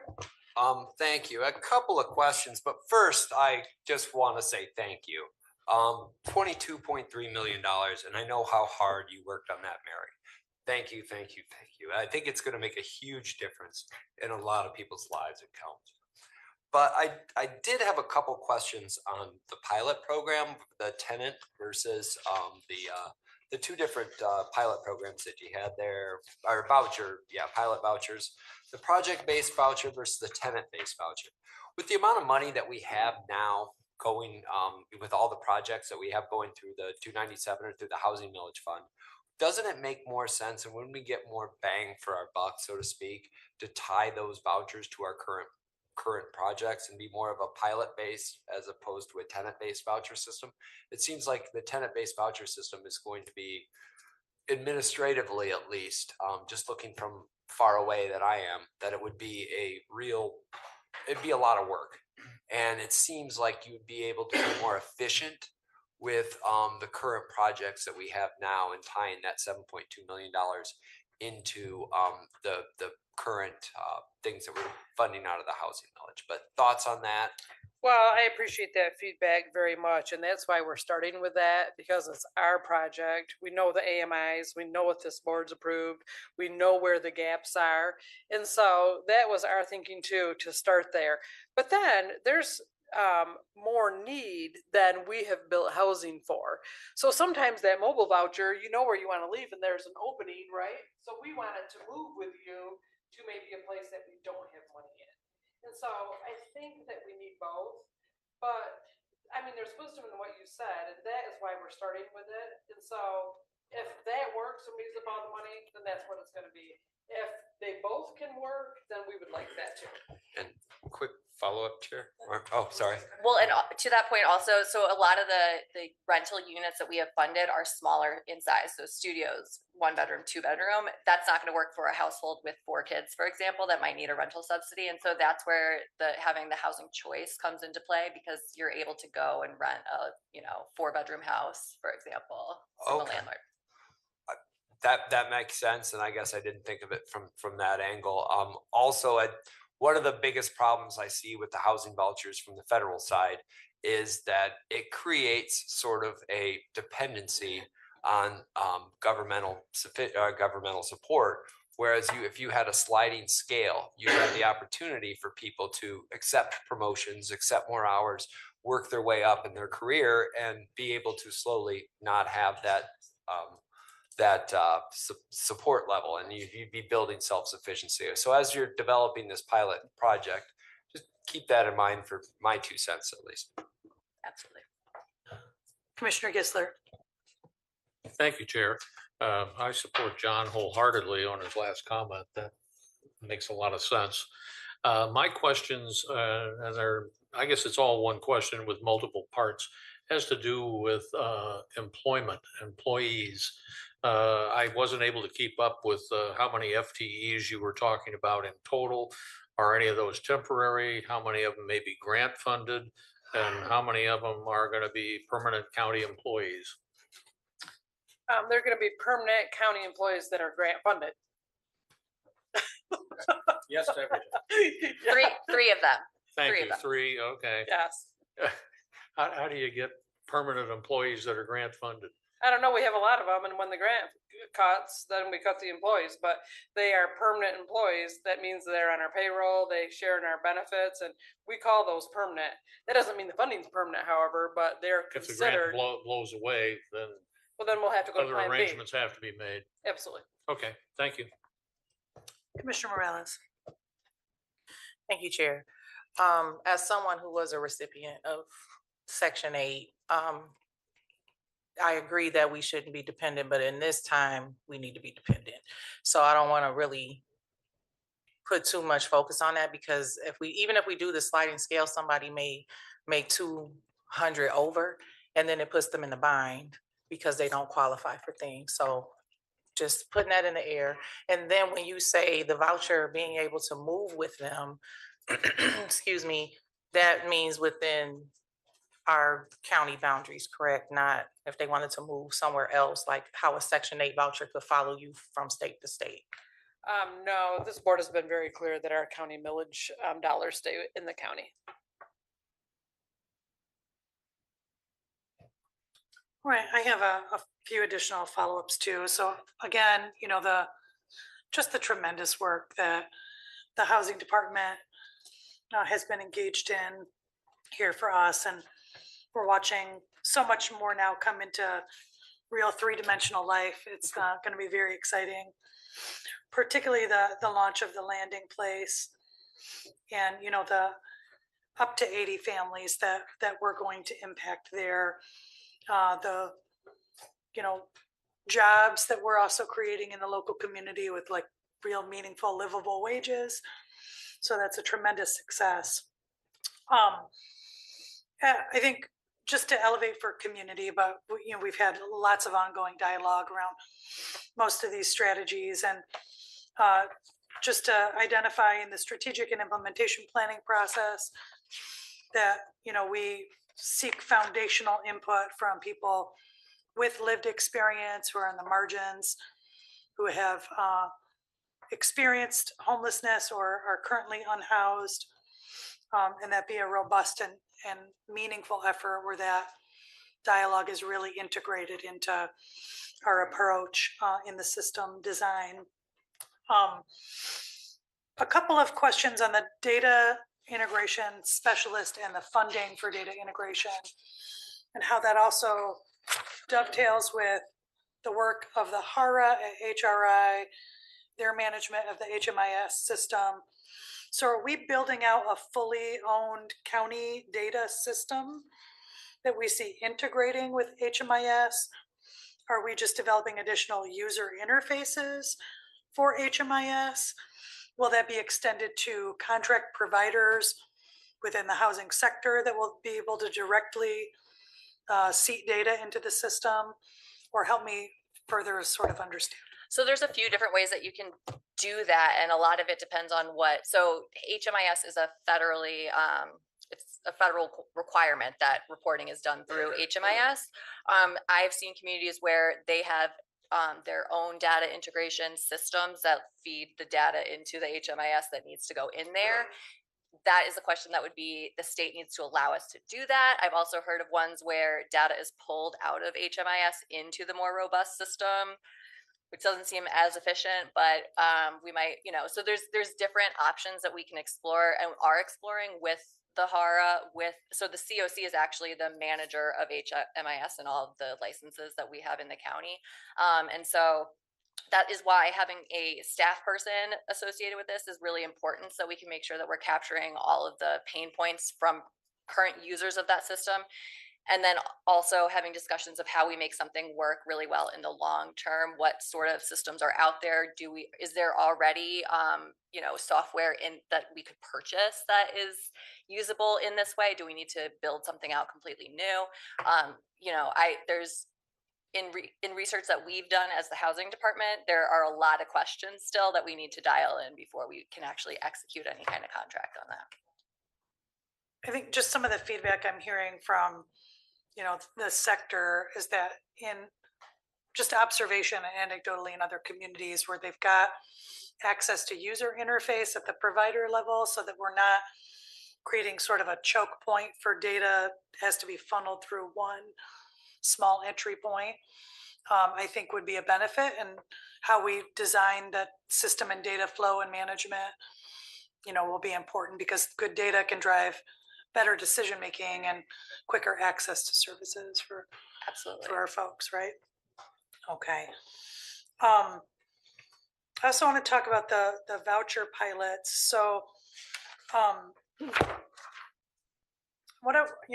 very excited about the vouchers, and I think these will be a huge benefit. And as you touched on, the development with Mount Zion and legacy housing is a good example of how we've been able we've been funding the construction side of a lot of these multi-unit developments.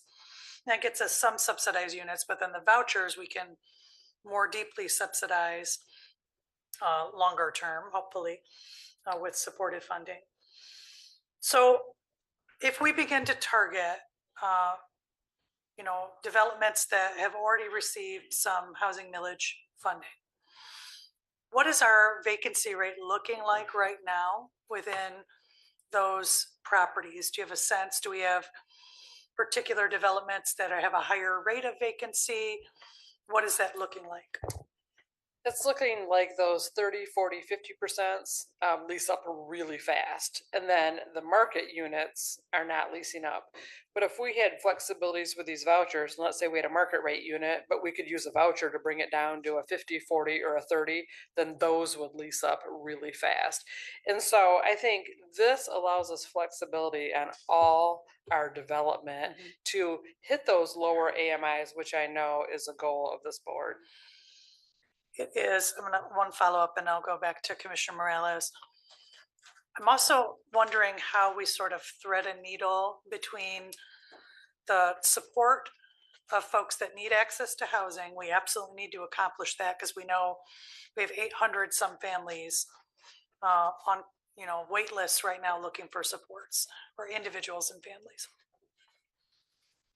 But without also artificially inflating rental rates, because in the long-term vacancies in market conditions would cause the rental rates to come down because they're not fillable with tenants willing to pay that rental price. So how do you see us navigating that? I know there are some approaches used in vouchering that focus on certain level of expense in units. I forget the acronym that is applied to some of the housing choice vouchers. FMR. So fair market rate, FMR. Yeah. So can you help me understand, or how even, maybe we take an initial approach, but how do we create a meaningful analysis of what sort of impact it's having long term? Well, we could look at all of our projects that are funded, what the occupancy rate is, where there's a pressure point rate, if it's market rate, or what AMI. And then those fair market rents are largely put out by HUD, right? And so we're not going to go way over those or way under those. That's what's put out in our community. Yeah. So I think it might need a little bit more analysis, and I can do that and get back with you. I don't have that data all right here, but it might be good to frame it for a discussion, right? On exactly what are we funding and where are we seeing units not getting leased out. Yeah. One of the problems with fair market rent is that HUD determines that by a statistical area. So that's an average of all of the rents. If it's Tall Timbers in Portage that just opened up, if it's a single family home in Oakwood, it's determined on such a wide variety of housing. And so some areas where I've seen it work better is determining the fair market rent by zip code. And so you can take, it's not going to be the same for every area, but it allows for a little bit more flexibility and allows people to really choose where it is they want to live and where they can afford to live, because the fair market rent is oftentimes so low that they can't use that to get into our units that are funded at our market rate ones. And so that's a state level policy direction. That's a federal policy. And so so how, if it's federal policy, how are some communities doing it by? They get a waiver. Thank you. So then that's a state waiver policy. Thank you. Commissioner Morales. I think some of my question is being answered. So for example, for some of the units that are in Kalamazoo, when they fill up the 30 to 60%, and they say we only have market rate, but you have that 30% income, are they going to accept the voucher? Because from my experience, they haven't been willing to accept the voucher just because of the stigma that is attached to it for market rates. And specifically the ones that we've invested in, will we be able to create partnerships with those folks to accept the vouchers? And when those fill up, say Drake's Pond, for example, that we know is got a nice market rate, do you think they will have a partnership with us to accept a voucher when they don't accept? They say we do not accept vouchers, and there's several places around here that specifically say they won't accept them at all. So how do we navigate around that as we fill up units? That's a really great question. And actually, we've had several developments reach out to us wanting to partner on vouchers for their market rate. There's also, in the city of Kalamazoo, you're not allowed to discriminate on source of income, and vouchers are a source of income. So they say, but we, units that are fun, and this is why it is a why we would like to pilot this with millage funded units first, because we do compliance on millage funded projects. And so we actually asked to see why they're denying people, and we'll be able to cross-reference lists and see if it's because, did everything else look good and it was just because they had a voucher? There's also, from the property management side, there are barriers for a property manager to accept a voucher. There's, you might have your rental inspection done already, but then there's another HUD inspection that you need to get done that might take additional weeks to get scheduled. And then you have somebody else who doesn't have the voucher who wants to rent the unit and can get you rent payments tomorrow. So I think that trying to alleviate some of those barriers from the property manager's side, knowing that we're already doing compliance on those buildings and those units and their systems already, will make it a little bit more seamless. We obviously have work to do with the property management companies, and we'll be doing that. Yeah. Yeah, I think Commissioner Morales, that was going to be additional question. Like the policy at the city level was passed by their local unit. And so, do we also have space within the housing department to dialogue with other local units of government, or maybe our planning department as we're talking through our corridor improvement work that's occurring? Are there any sort of template policies that we can offer up to municipalities to really consider how could we take advantage, of housing millage voucher funds for our local community, and how do we leverage that with local policy? Might be some additional dialogue. Also with that compliance discussion, I'm hoping as well that maybe some of that compliance work could include sort of the secret shopper approaches as well to housing applications, because sometimes, you can get reports that look good, but we really need to see how they're interfacing with people directly when they're coming in to apply for housing. Well, and I think we can also, sorry. Go ahead. I think that we can also do that through our partners who, have housing navigators already. They can have a sense of when somebody's getting denied also, and if we should look further into that. And we already have started discussions with some of our partners around that without any sort of benefit, but just trying to get a lay of the land about how often that's happening. Yeah, and hopefully, what we need is just education and, making sure that we're helping support property management teams to be effective and navigate the differing sort of income sources that come forward. I wanted to ask a couple questions on shelter access, coordination, and diversion. So we have 2.5 million over the 3 years. We have HRI now up 24/7. We've talked about the short-term initial contract, and we know at the end of March, our winter shelter funding sort of comes to an end. We have a number of programs, including the Hope and Health program that's serving medically vulnerable individuals in the hoteling space right now. Just while you're here, it's not directly related to the framework presentation, but can you share if there's any other ongoing dialogue? I've heard there's some interest between both WMed Street Med and ISK in some additional sheltering adjustments in their programming. Can you provide some insight on what we think might be happening there, or are you not? We're meeting on that this week, and we have some ideas, but it would be premature because we really don't have a fully baked cake yet. Okay, absolutely. I appreciate that.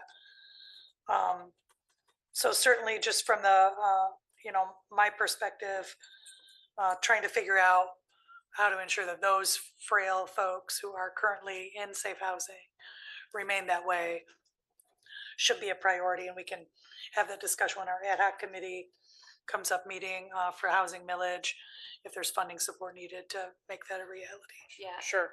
And then also, the city and the county and the COC are also trying to figure out what the transition plan is with the providers that are currently operating. And so we hope to have an update, but maybe hopefully next weekend for you a little bit more on that. Commissioner Ray. Thank you, Chair. Just to follow up to that question, the families that are being housed through that same program, the winter shelter program, will they have priority for the landing place, or what is the current process for folks to enter into the landing place?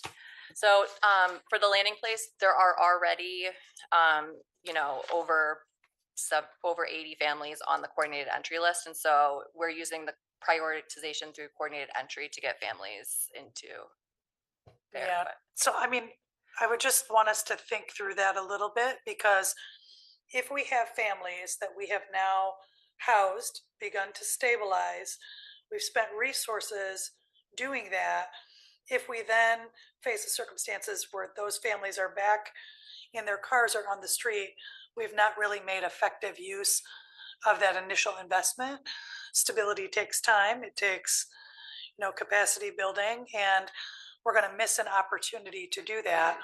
I absolutely understand that there is lots of people in need, but again, with our medical respite folks or families who are already housed, if we take that stability and then we just dump it, we're doing a real disservice.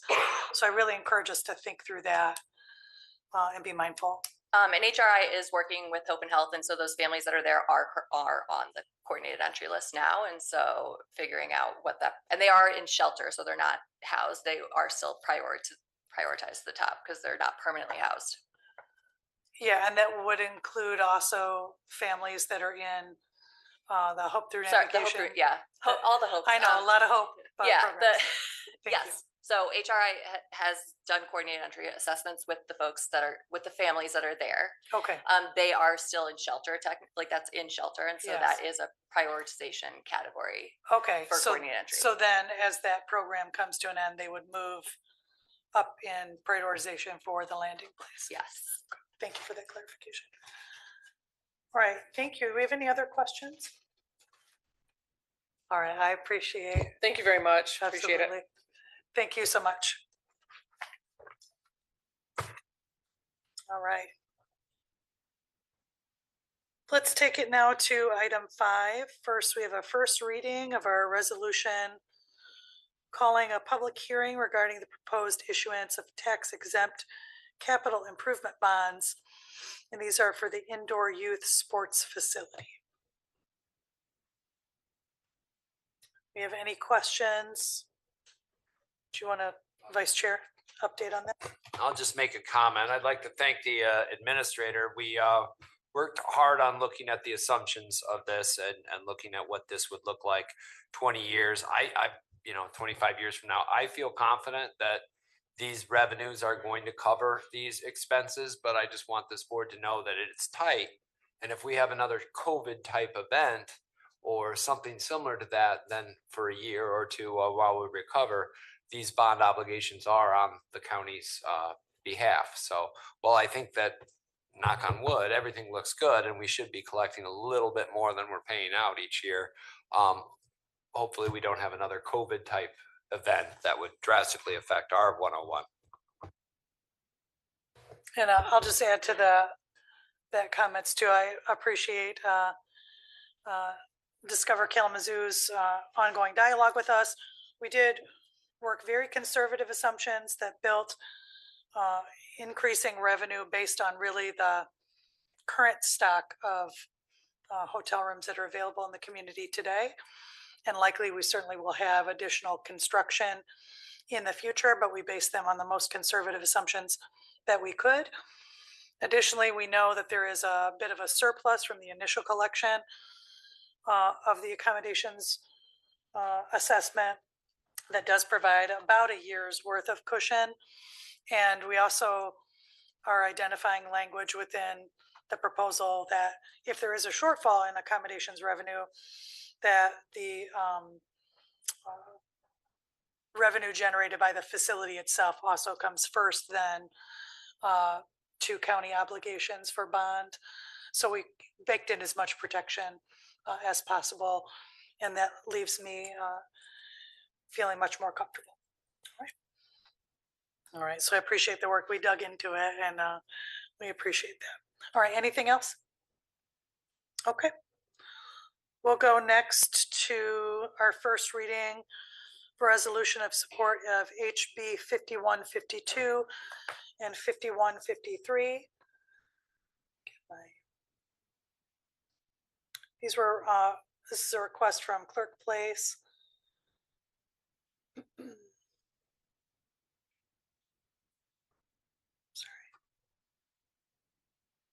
Thank you. All right, so we'll see this for first reading. This will come, it's a recommendation from Michigan Association of Registers of Deeds. And we'll see this come forward for final approval at the next regular board meeting, in a couple weeks. Okay, any questions? All right. That'll take us to item 6. We do have a closed session this evening, and Commissioner Wheeler. Thank you, Chair. I make a motion to enter into closed session pursuant to MCL 15.2681C for the purposes of review of a legal opinion regarding work permit extensions. Motion is made by Commissioner Wheeler, supported by Vice Chair Pro Tem Hepler. Is there any further discussion? Clerk, will you please call the roll? Commissioner Mazer, Yes. Commissioner Morales, Commissioner Ray, Yes. Chair Strebs, Yes. Vice Chair Taylor, Yes. Commissioner Wheeler, Yes. Commissioner DeLu, Yes. Commissioner Gisler, Yes. Vice Chair Pro Tem Hepler. Yes. 9 yes. Okay, that motion carries. We will move to closed session.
All right, we'll come back from closed session.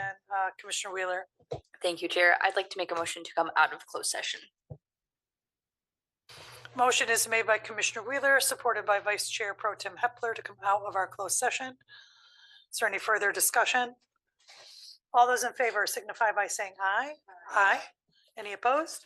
That motion carries. Commissioner Wheeler. I'd like to make a motion to approve the closed session minutes. Motion is made by Commissioner Wheeler, supported by Commissioner Ray to approve the closed session minutes. Is there any further discussion? Seeing none, all those in favor signify by saying aye. Aye. I've been reminded by legal counsel just to recognize that Commissioner Ray did join our committee of the whole session after our beginning. If with nothing further, we are adjourned. Thank you, Steve. You're not paying no attention.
Commissioner Gisler. Commissioner Gisler.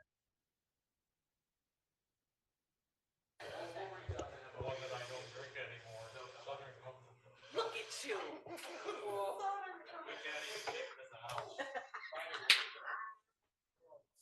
Look at you. Oh, goodness. How was soccer? It was good. I didn't get a whole lot of time.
I'm going to call to order the Kalamazoo County Board of Commissioners, March 3rd, 2026 regular business meeting.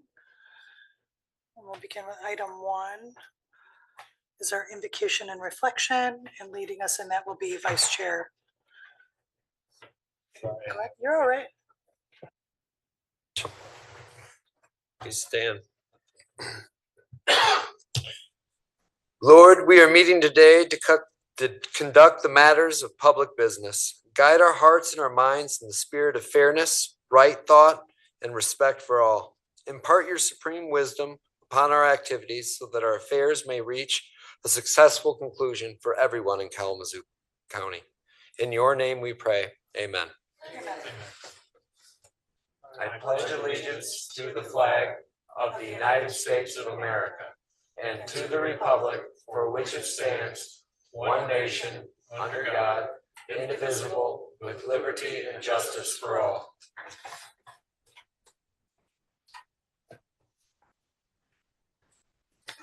All right, that brings us to item 3. Clerk, will you please call our roll? Commissioner DeLue, I'm here. Commissioner Gisler, Here. Vice Chair Pro Tem Hepler, Here. Commissioner Mazer, Commissioner Morales, Present. Commissioner Ray, Present. Chair Strebs, Here. Vice Chair Taylor, Here. Commissioner Wheeler. Here. 8 present. Thank you. All right, we'll go to item 4, proclamations. We have none. Item 5, into communications. So we're accepting a landing place change orders as of February 27th, 2026. That's item 2026-327. And item 2026-332, the 2025 SMPC annual report. 2026-370, which is a Wexford County Resolution number 2606 in support of repealing MCL 46.4152. Item 2026-336, it's a household hazardous waste letters of support. 2026-351, opioid remediation 2025 grant report that we received from the Kalamazoo Community Foundation. Are there any other communications from the commissioners? Seeing none. Let's go to item number 6 is approval of our minutes. Entertain a motion. Chair? Yes, Vice Chair Pro Tem. If I can reach it. Yeah, I move to accept the minutes as submitted. Support. Motion is made by Vice Chair Pro Tem Hepler, supported by Commissioner Wheeler for the approval of the February 17th, 2026 Committee of the Whole and regular meeting minutes. Is there any further discussion?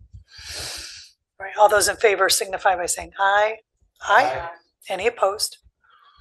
That motion carries. Item 7 is for approval of the agenda. Commissioner Wheeler? Thank you, Chair. I move that we amend the agenda to add to new business consideration of an emergency purchase and replacement of the fingerprinting machine located at the Gull Road Justice Complex. Motion is made by Commissioner Wheeler, supported by Vice Chair Pro Tem Hepler, to amend the agenda for the new business item. Is there any further discussion? Administrator? I apologize, Chair. I just noticed, I believe that machine is actually located at the juvenile home. Yes. So if that could just be corrected, but I believe that's it. Thank you. Are we amenable to that revision, Commissioner Wheeler and Vice Chair Pro Tem? I apologize. Okay, we confirmed it as Gull Road. My apologies. Okay. Okay. It's somewhere in the courthouse. You can walk there. Good. All right. So no amendment needed to the amendment motion. All right. So now we need a motion to approve the agenda as amended. Oh, I'm sorry. Thank you. No further discussion. All those in favor of the amendment signify by saying aye. Aye. Any opposed? That motion carries. Now approval of the agenda. I move that we approve the agenda as amended. Support. Good. Motion made by Commissioner Wheeler, supported by Vice Chair Pro Tem Hepler. Approval of the agenda as amended. Any further discussion? All those in favor signify by saying aye. Aye. Any opposed? That motion carries. All right, let's go to item 8, presentations. So here, just wanted to make sure we had space in our earlier meeting. So we move this here. We have discussion on Judicial Resources Report, the JRR. It's a response from the Michigan Association of Counties. And we'll hear from Administrator Dr. Catlett. Administrator? Thank you, Chair. I appreciate that, this opportunity to kind of go over the request from the Michigan Association of Counties. There's a judicial resources report that was prepared by, I would say commissioned by SCAO, the state court administrator's office, that sort of determines and recommends judicial additions, reductions, and structural alignments across the state of Michigan. In brief, they've recommended that judgeships increase by 2 in Kalamazoo County, so 1 for Circuit Court and the 8th District Court respectively. And so what MAC wants to do is sort of champion some of these requests at the state level, as they serve as essentially a lobbying arm or entity for counties. And so they'd like to know if and whether Kalamazoo County Commission agrees with the report, what this would do in brief is that it would not commit Kalamazoo County to anything at this time. They just want to know whether we agree with the report. So that way, when they begin lobbying legislators, they aren't doing so if to the I guess to the contrary of the board's desire. So that's really the gist of it. Whether Kalamazoo County agrees with the SCAO's recommended additions, also understanding that judgeships are reimbursed. So there's a cost of the county, but then it's reimbursed. So essentially judgeships are 100% paid for by the state. But there are implications as far as staff that are allocated to judges. So they have judicial aides and those sorts of things, the facilities that would need to increase. And I also received, communication from the prosecuting attorney that he asked me to share that he indicated that if judgeships increase, then he would like to see an increase in his staff as well. And he could speak to the merits of that later, but he wanted me to share that on his behalf. So just kind of understanding, obviously, some of those long-term impacts related to court operations personnel and ancillary services, but that's the gist of this action, is to understand whether the board agrees with the report, and that way Matt can kind of do their work at the state level. Thank you, Administrator. Vice Chair Pro Tem. Thank you, Chair. Administrator, do we have an idea on the number of additional staff we would need for 2 more judges? I know we're already looking at what we can do for courtroom space, et cetera. So that's going to be capital improvements, but personnel folks, I'm not opposed to it. I'm just asking for a friend. Yes, Chair, if I may, I mean, we do have the court administrators here as well as Chief Judge Hemingway and Judge Morse. I would defer to them on what staff they would need, if any. I just don't have that information. So if one of them may come up and answer that question, please. Yeah, please, I'd recognize. Thank you, Administrator Kuish will, thank you. Administrator Tatrow also help us have a sense of the need. Thank you. Your question regarding staff for circuit court, it would be 1 judicial aide, that's a K108, and 1 clerk, that's a K105. For the 1 judge. And for district court, we employ a K108 judicial assistant and a K106 bench clerk, so 2. So we're looking at basically 2 more personnel for 4 altogether, 4 total for that's right. The thing, plus the court space, et cetera. So, okay, thank you. We'll have to look at what the cost would be on that, I'm sure, and see what we can do on, how we can fund that. And then obviously we'll have to work with our prosecutor if he's going to need more. And I'm assuming probably defense will want some money here or some help too. So thank you. Any other additional questions, Commissioner DeLue? No questions. I just fully support. I mean, for now, you just want to see what Mac wants, and by what I read, it might take years for this to happen. And it should also be noted that they almost recommended 3 judges. It was 2.8, and the current judges are working at over 100% capacity. So I don't think there's any way we can deny this request. Vice Chair. I completely agree with Commissioner DeLue. It's MAC putting this out. Now, I think years is optimistic. I think it's going to take a little bit longer than that. But I think continuing the pressure and using MAC as an arm to do this, we're looking at roughly just those positions without the prosecutor support, about $400K a year annually. The actual judge cost is, as the administrator said, is reimbursed, but then the capital costs, a couple $1 million of capital costs to do this. I think it's going to take probably, my over under would be about 8 to 10 years. And it'll be more, they'll have lots, you have to be on this report for how long before we got it last time, before they gave us 1 additional judge. But I think continuing the lobbying effort to get there is prudent. All right, and so I agree with those sentiments, and just for the board to be mindful, like long-term in planning, it may take us a long time, but as we're thinking through how we design future construction, et cetera, you got to be mindful for future growth that will definitely be needed because it's already needed now. All right. Nothing further from that. We'll move on to item 9 is public hearings. We have none. Item 10 is our first opportunity this evening for public comment. In our regular session, you could do that by in person or by phone. Call 855-925-2801. Enter meeting code 10748 and press *3 to join the queue. If you wish to speak during both public comment periods, you must press *3 again. Anytime after the first public comment period has ended, it's your first opportunity to address the board for up to 3 minutes in a professional and respectful manner on any topic. Once you're recognized, please share your name and where you're from. Do we have anybody wishing to make a public comment? Seeing none, Administrator, do we have anyone online? All right. Thank you. We will close that public comment period. We'll go to item number 11, our consent agenda. Chair, if I may. Thank Commissioner you. Wheeler. I move that the consent agenda items be voted on at one time by a roll call vote and be considered a consent agenda by the board. Motion is made by Commissioner Wheeler and supported by Vice Chair Taylor. Any further discussion? Clerk, will you please call the roll?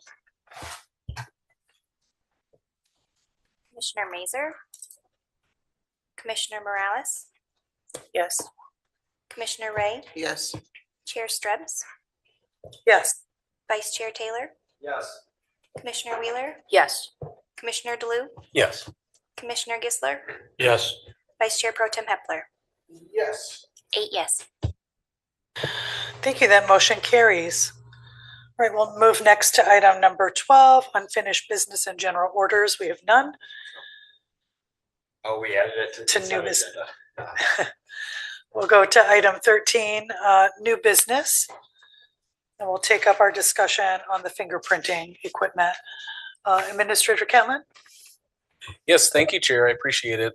Vice Chair Pro Tem Commissioners, there is a need, a request rather, for an emergency capital procurement for a new juvenile fingerprint reader replacement.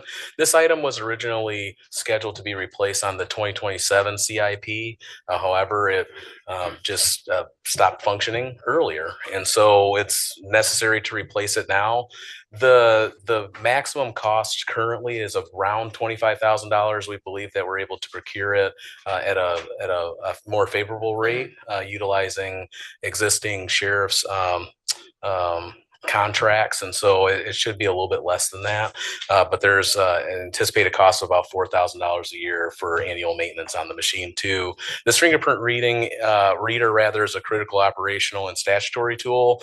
No juvenile dispositions can be processed until youth has been fingerprinted into the juvenile home, and every youth with an authorized petition must be fingerprinted. And so that is the request before you, is to authorize me as administrator controller to sign a requisition to purchase this immediately, so that way juveniles can be processed accordingly into the juvenile home. Happy to entertain any further questions. Commissioner Gisler? Thank you, Chair. Excuse me. How does this compare with the fingerprinting capability in the clerk's office? That's the only one I'm familiar with, and Meredith put it in place, I don't know, probably right after she became clerk, and it was less than that, but maybe this is something different that requires additional capabilities or whatever. That's a great question. So Chair and Commissioner Gisler, that's a great question. I don't know if I can speak to that per se, but I do know that there are statutory requirements incumbent upon the Ninth Circuit Court to have this tool at the Gold Road Justice Complex. So I believe it would be an operational issue to have them to haul juveniles down here to this building and then haul them back. So Point of order? yeah. Discuss. Apologize. That's all right.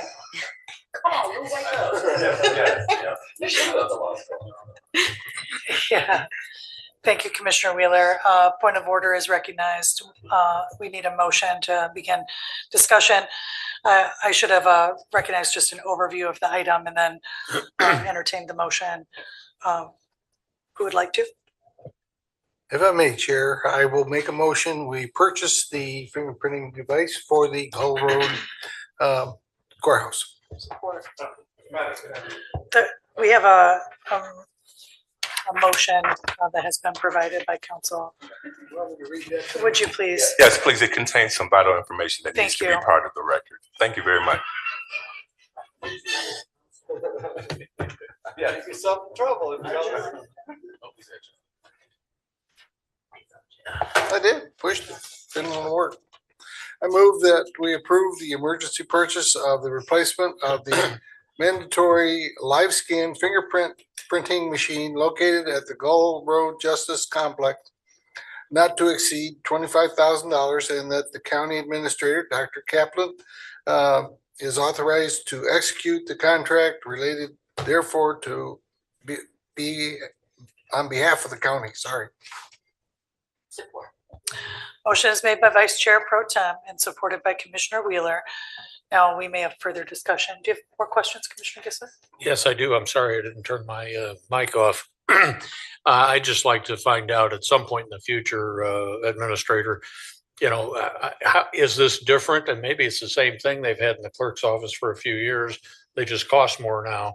I'll accept anything you want to tell me, including it's got more capability than the one in the clerk's office. But that's the one that if you need to get your fingerprints taken for concealed carry and things like that, it's at least acceptable in those terms. But it could have been upgraded in the interim. So thank you. No rush. All right, Vice Chair. I hate to speak for the clerk, but I guarantee you she's not going to want a long line of people from the juvenile home getting fingerprinted. Yeah, this is an up to 25 grand. I'm sure that we could probably get it. We got to trust our administrator to go out and find a good price. It's a statutory requirement, so I think that we're obligated to do it. And so I'm in support. Anything further? All right, we have a motion, discussion. All those in favor of the purchase of the fingerprint equipment for the Gull Road Justice Center signify by saying aye. Aye. Any opposed? That motion carries. All right, thank you for expediting that. Hopefully that continues services as required at the Justice Center. All right, next we'll go to item 14. This is the second opportunity for public comment. Again, members can participate in person or virtually by calling the number previously stated. Is there anyone wishing to make public comment? Seeing none. Administrator, do we have anyone online?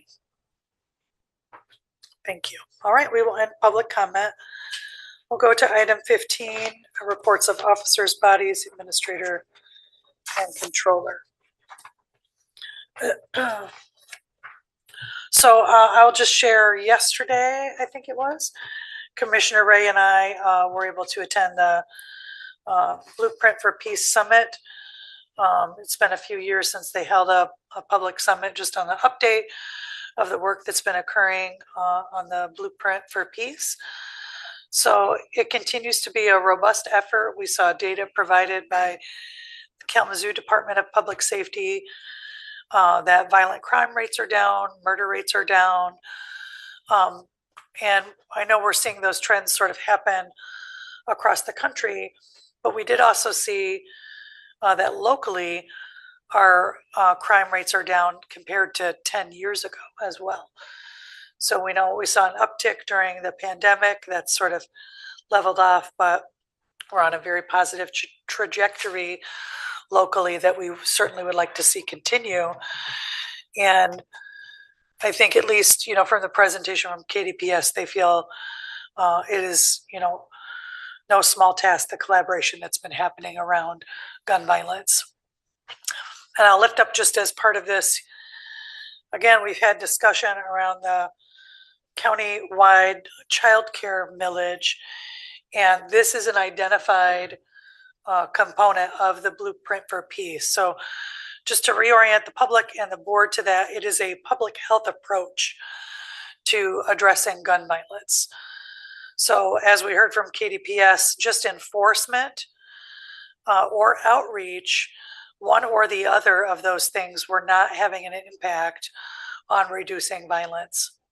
When those strategies are coupled together and we use a public health approach where you look at the systems in which the community exists, where there are shortfalls that drive people into economic stress, instability, which creates then home-based violence and community violence.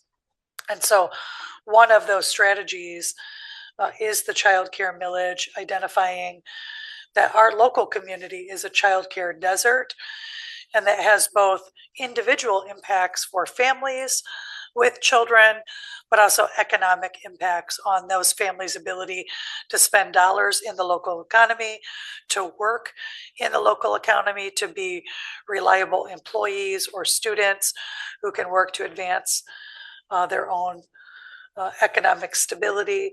So all of those things at play make it a target of the work that is happening. So that's just one of the 6 key focus areas. And it's one we'll have future discussion about how we can work to meaningfully tackle that. But the good news of it is that looking at it from a public health perspective, which is what our board challenged county government to do, when we do that, we are making a difference. And it's more than just statistics, but it is about individual people who lose their lives to gun violence and the families that are impacted. So I'm glad we've continued to be a part of that work. You know, Commissioner Ray remains deeply involved and goes ongoing training and so forth to deepen her skill set and the support she provides to community. So just an update from them. All right, I don't have anything further. Vice Chair. Thank you, Chair. Some more good news, and I'd like to thank Cradle Kalamazoo and our own Health and Community Services Department. Our infant mortality rate in Kalamazoo County has dropped significantly. We're lower than anywhere else in the state of Michigan. And in the past 10 years, this is Commissioner Gisler, I know you asked this question a lot, and the disparity, although it's still there and we still have work to do, it is dropping as well. And I think it's a testament that what we have invested here locally in Cradle Kalamazoo, along with our infant mortality program, we're making a difference. And it's actually now safer or healthier to, I forgot the headline, but it was healthier to have a baby born in Kalamazoo County than anywhere else in Michigan. So it's a testament to the hard work that we're doing in Kalamazoo. So that's even more great news. It makes, I won't steal it from Vice Chair Pro Tem Hepler, but I almost did. With that, Gigi, it's 7 o'clock. Yeah, you got a half hour. Thank you, Vice Chair. Vice Chair Pro Tem. It's all right. I don't charge too much for infringing on my copyrights, etc. It's all good. It's Kalamazoo's a great place to live, work, and play. But with that said, I want to thank everybody here that's working hard to make Kalamazoo a great place to live, work, and play. We thank our department heads and our department, our personnel, our many employees, and all those men and women, both here and abroad, that protect us, and our men and women that are out on the front lines every day in law enforcement and firefighting and ambulances to help keep our community a safe place. If you see them, take a moment to thank them. It's a lot of work out there.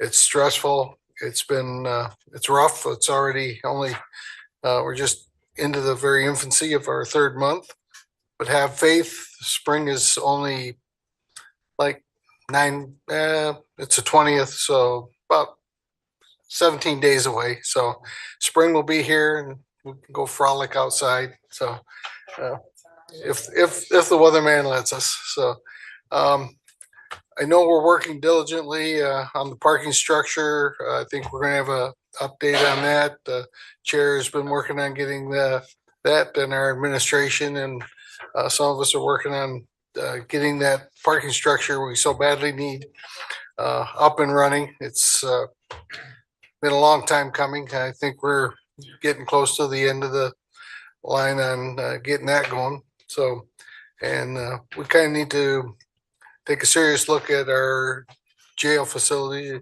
to make sure that we're taking care of those folks that we are charged to deal with there. I know there's some issues there and I think they're being addressed. So keep up the good work. Thank you all for that and have a safe week. Thank you, Vice Chair Pro Tem. Administrator Catlin. All right, thank you, Chair, Vice Chair Pro Tem, Commissioners, audience. I have several updates to share, but just four when I say several. One, I wanted to share an experience that actually Vice Chair Taylor and I went to. It was Western Michigan University's student dinner with delegates. And so we served as delegates and then we kind of met with the students. But that occurred on February 23rd. And it was a dialogue that was, I thought, substantive and engaging, particularly impressed with the students' knowledge of local and regional issues and their willingness to ask really thoughtful and, to be honest, it was at times it felt more like an inquisition, an interrogation. It was kind of interesting, but regarding, concepts around housing, public safety, economic development, and governance. So I was really impressed. A lot of times I'd asked them, what year are you in college? Because you're very articulate and asking very challenging questions. So they're very deeply committed to Kalamazoo and the county in general. So one of the things that I thought the exchange underscored was value of building stronger institutional connections with WMU and the county. And so I actually had a dialogue with they call one of their student, the Western, they call it the student association. So one of their positions that they elect someone to is a executive officer of government relations. And in my experience in Brookings, South Dakota, actually, that's a small college town, South Dakota State University. They actually had a forum or an opportunity built into their committee of the whole and or their regular meeting where students from the student association would actually present an update to the governing body. It was like anywhere from 3 to 5 minutes. A lot of times it was less, but it kind of bridged that gap. And they do seem interested in doing that. And so I wanted to talk to board leadership about it to see if we can start building in maybe a bi-monthly update from the student association to build that connection. And they seem very interested in doing that. And they want to know, obviously, if the board was interested in it. I'm seeing some head nods. So we can, work with the board leadership on that endeavor later to get them built into some of our meetings, just to hear an update and kind of engage in a dialogue to build that connection. But they seem very interested in doing that. So that was a positive thing that came out of it, but super impressed with the students. WMU has top-notch, obviously a top-notch curriculum there. So that was really cool. In your folders, there was a 2025 year in review document that was shared. And so our communications team worked diligently to produce a 2-page 2025 year in review snapshot highlighting accomplishments across Kalamazoo County government. And while not an exhaustive list, the document captures many of the defining moments within 2025 and serves as an accessible public-facing communication tool. So some of the highlights that were shared, and again, not comprehensive, not exhaustive, but we spent $43.9 million in ARPA funding, marking 85.5% of funds obligated that was spent. So we're really close to being 100% spent. We secured a $23.3 million philanthropic award to support the Kalamazoo County Housing Framework. We launched and advanced construction at the landing place, moving from concept to operational readiness. We have erased $2.48 million in medical debt, benefiting more than 7,000 residents. So we thought that's just a really high point to highlight. Modernization initiative, so statewide court e-filing implementation. We revamped purchasing policies, modernized the 2026 budget process. We also expanded environmental health, public health outreach, and household hazardous waste services, serving 11,600 residents, and just so much more. So really that flyer that we provided, and we'll be sharing that out with the public as well through social media and that sort of thing. It provides residents with a concise overview of our accomplishments and progress, reinforces transparency and accountability, and then highlights the breadth of services that we have delivered across various departments. So I want to commend the communications division for elevating our public messaging and presenting county accomplishments in a clear and digestible format. So we're really excited about that. As you know, I did share last week, I was out attending a conference with the Kalamazoo Community Foundation, the Racial Equity Builders Dialogue. And so that was very just heartwarming to me. It was a good opportunity focused on centered around really advancing Latin American cultural awareness and strengthening philanthropic investments across the Americas. And so the discussions really emphasize cross-sector collaboration between government and philanthropic agencies, community-informed funding strategies, and building sustainable equity-based partnerships. And so we're very excited about the work that the Kalamazoo Community Foundation will do in that endeavor. And then one of the final topics I'll talk about is an emergency management training that was shared via email. And so they're partnering, our emergency management team is partnering with the Michigan State Police Emergency Management Homeland Security Division to host emergency management training specifically designed for public officials. And so we're excited about that. The first training is April 1st, and then there's another opportunity April 15th. They're both from 3 to 4:30 p.m. And I believe the first session is at the Oshmo Fire Station. The second opportunity is at the Kalamazoo County Expo Center.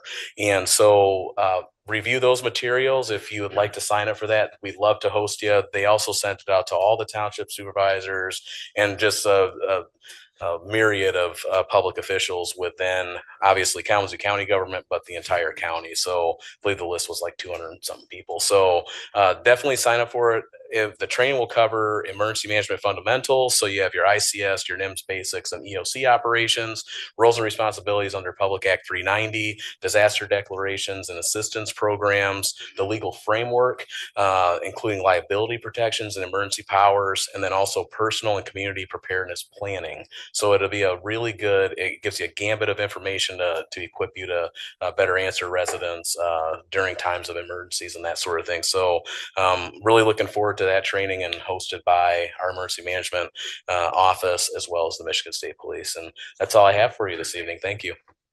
Thank you, Administrator. Right, wants to, yeah, Commissioner Kistler, sorry. Yes. When I first got that invitation to those trainings, the first one is on April 1st at the Oshimo Fire Department. Well, for those of us in the boondocks in the other corner, that means you got to go near, to the fire department right there on West Main. And that's not where it is. It's on 6th Street. I'm not sure I've ever been there, but, I just wanted to throw that out. So anybody else that thinks the way I do, like, Oshimo is along West Main, the fire department exists elsewhere. Thank you. Vice Chair. Yeah, I just completely agree. The WSA event was wonderful, and one of the suggestions that I got from one of the people that sat at my table was internships. Basically, I kind of floated the idea to them, and I know it's at Michigan State. They do it with Ingham County, where they follow around an elected official for 3 months or 6 months or whatever it is, and they get a course credit or something like that. But I think that would be something cool to explore as well, in partnership maybe with the city of Kalamazoo as well. That's wonderful. Western's got that good political science department over there. It's good stuff. All right, any other questions? All right, thank you, Administrator Catlin. Do you want to go first? I could go this way if you want. Always starts on my side. I'm okay. Okay. I don't have much. Just want to echo the comments of Vice Chair Taylor.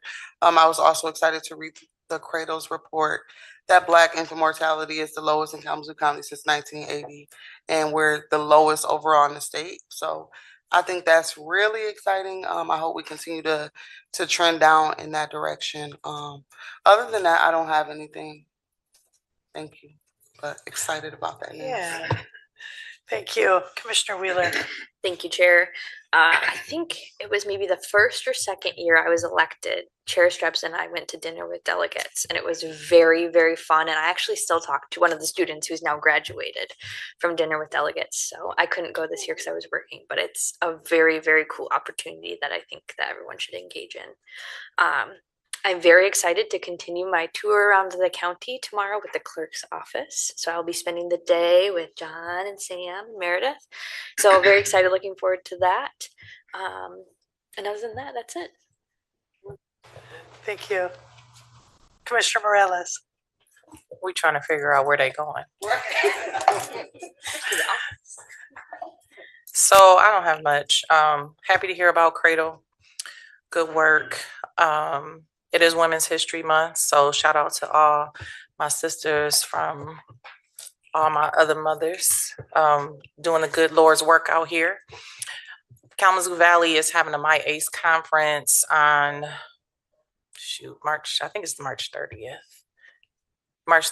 And we are having that grand opening for our KV Circle Market. So inviting you all to come out and celebrate. My Ace is a conference that celebrates women. So it's going to be a very big event there. I think that's all I got. Oh, it's a great day to be a Bronco. I believe they're playing ball. Is that Ball State tonight? No fans in here? Yes, thank you.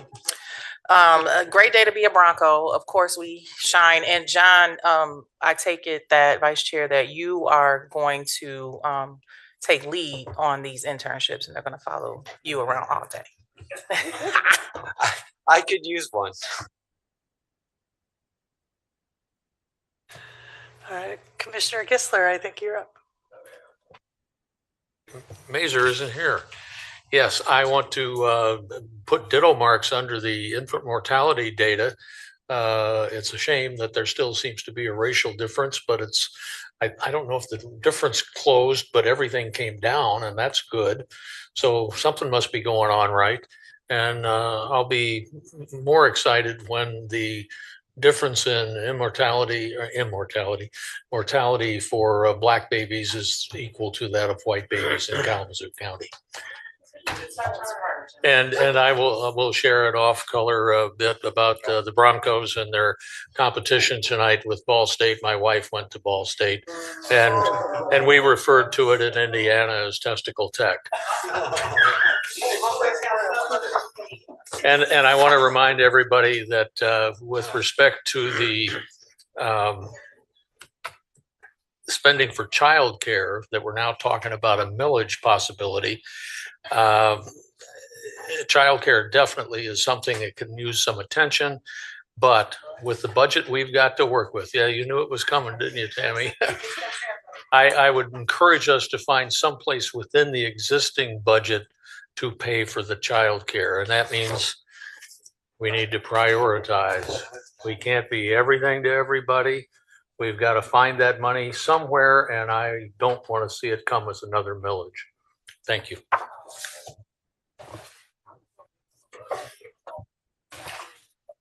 Chair DeLu. That's usually followed up by his main motion doll or whatever he used to have.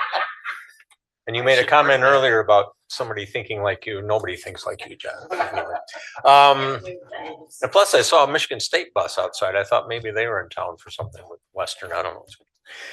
Just a couple things. Tonight at the first meeting, and I've said this before, but I just want to appreciate the leadership in the administration, what goes on behind closed doors, because we come to these meetings and I feel much more comfortable with the work you guys do before we even get here. And obviously you guys spend a lot of time doing it, and I appreciate it. And since we have the judges here, I attended the first Veterans Treatment Court session. And, thanks to Judge Jones and Chief Judge Hemingway, these programs exist. And I tell you, they had two individuals who have struggled in the criminal justice system. But you could just tell with the support they're going to have through this treatment court.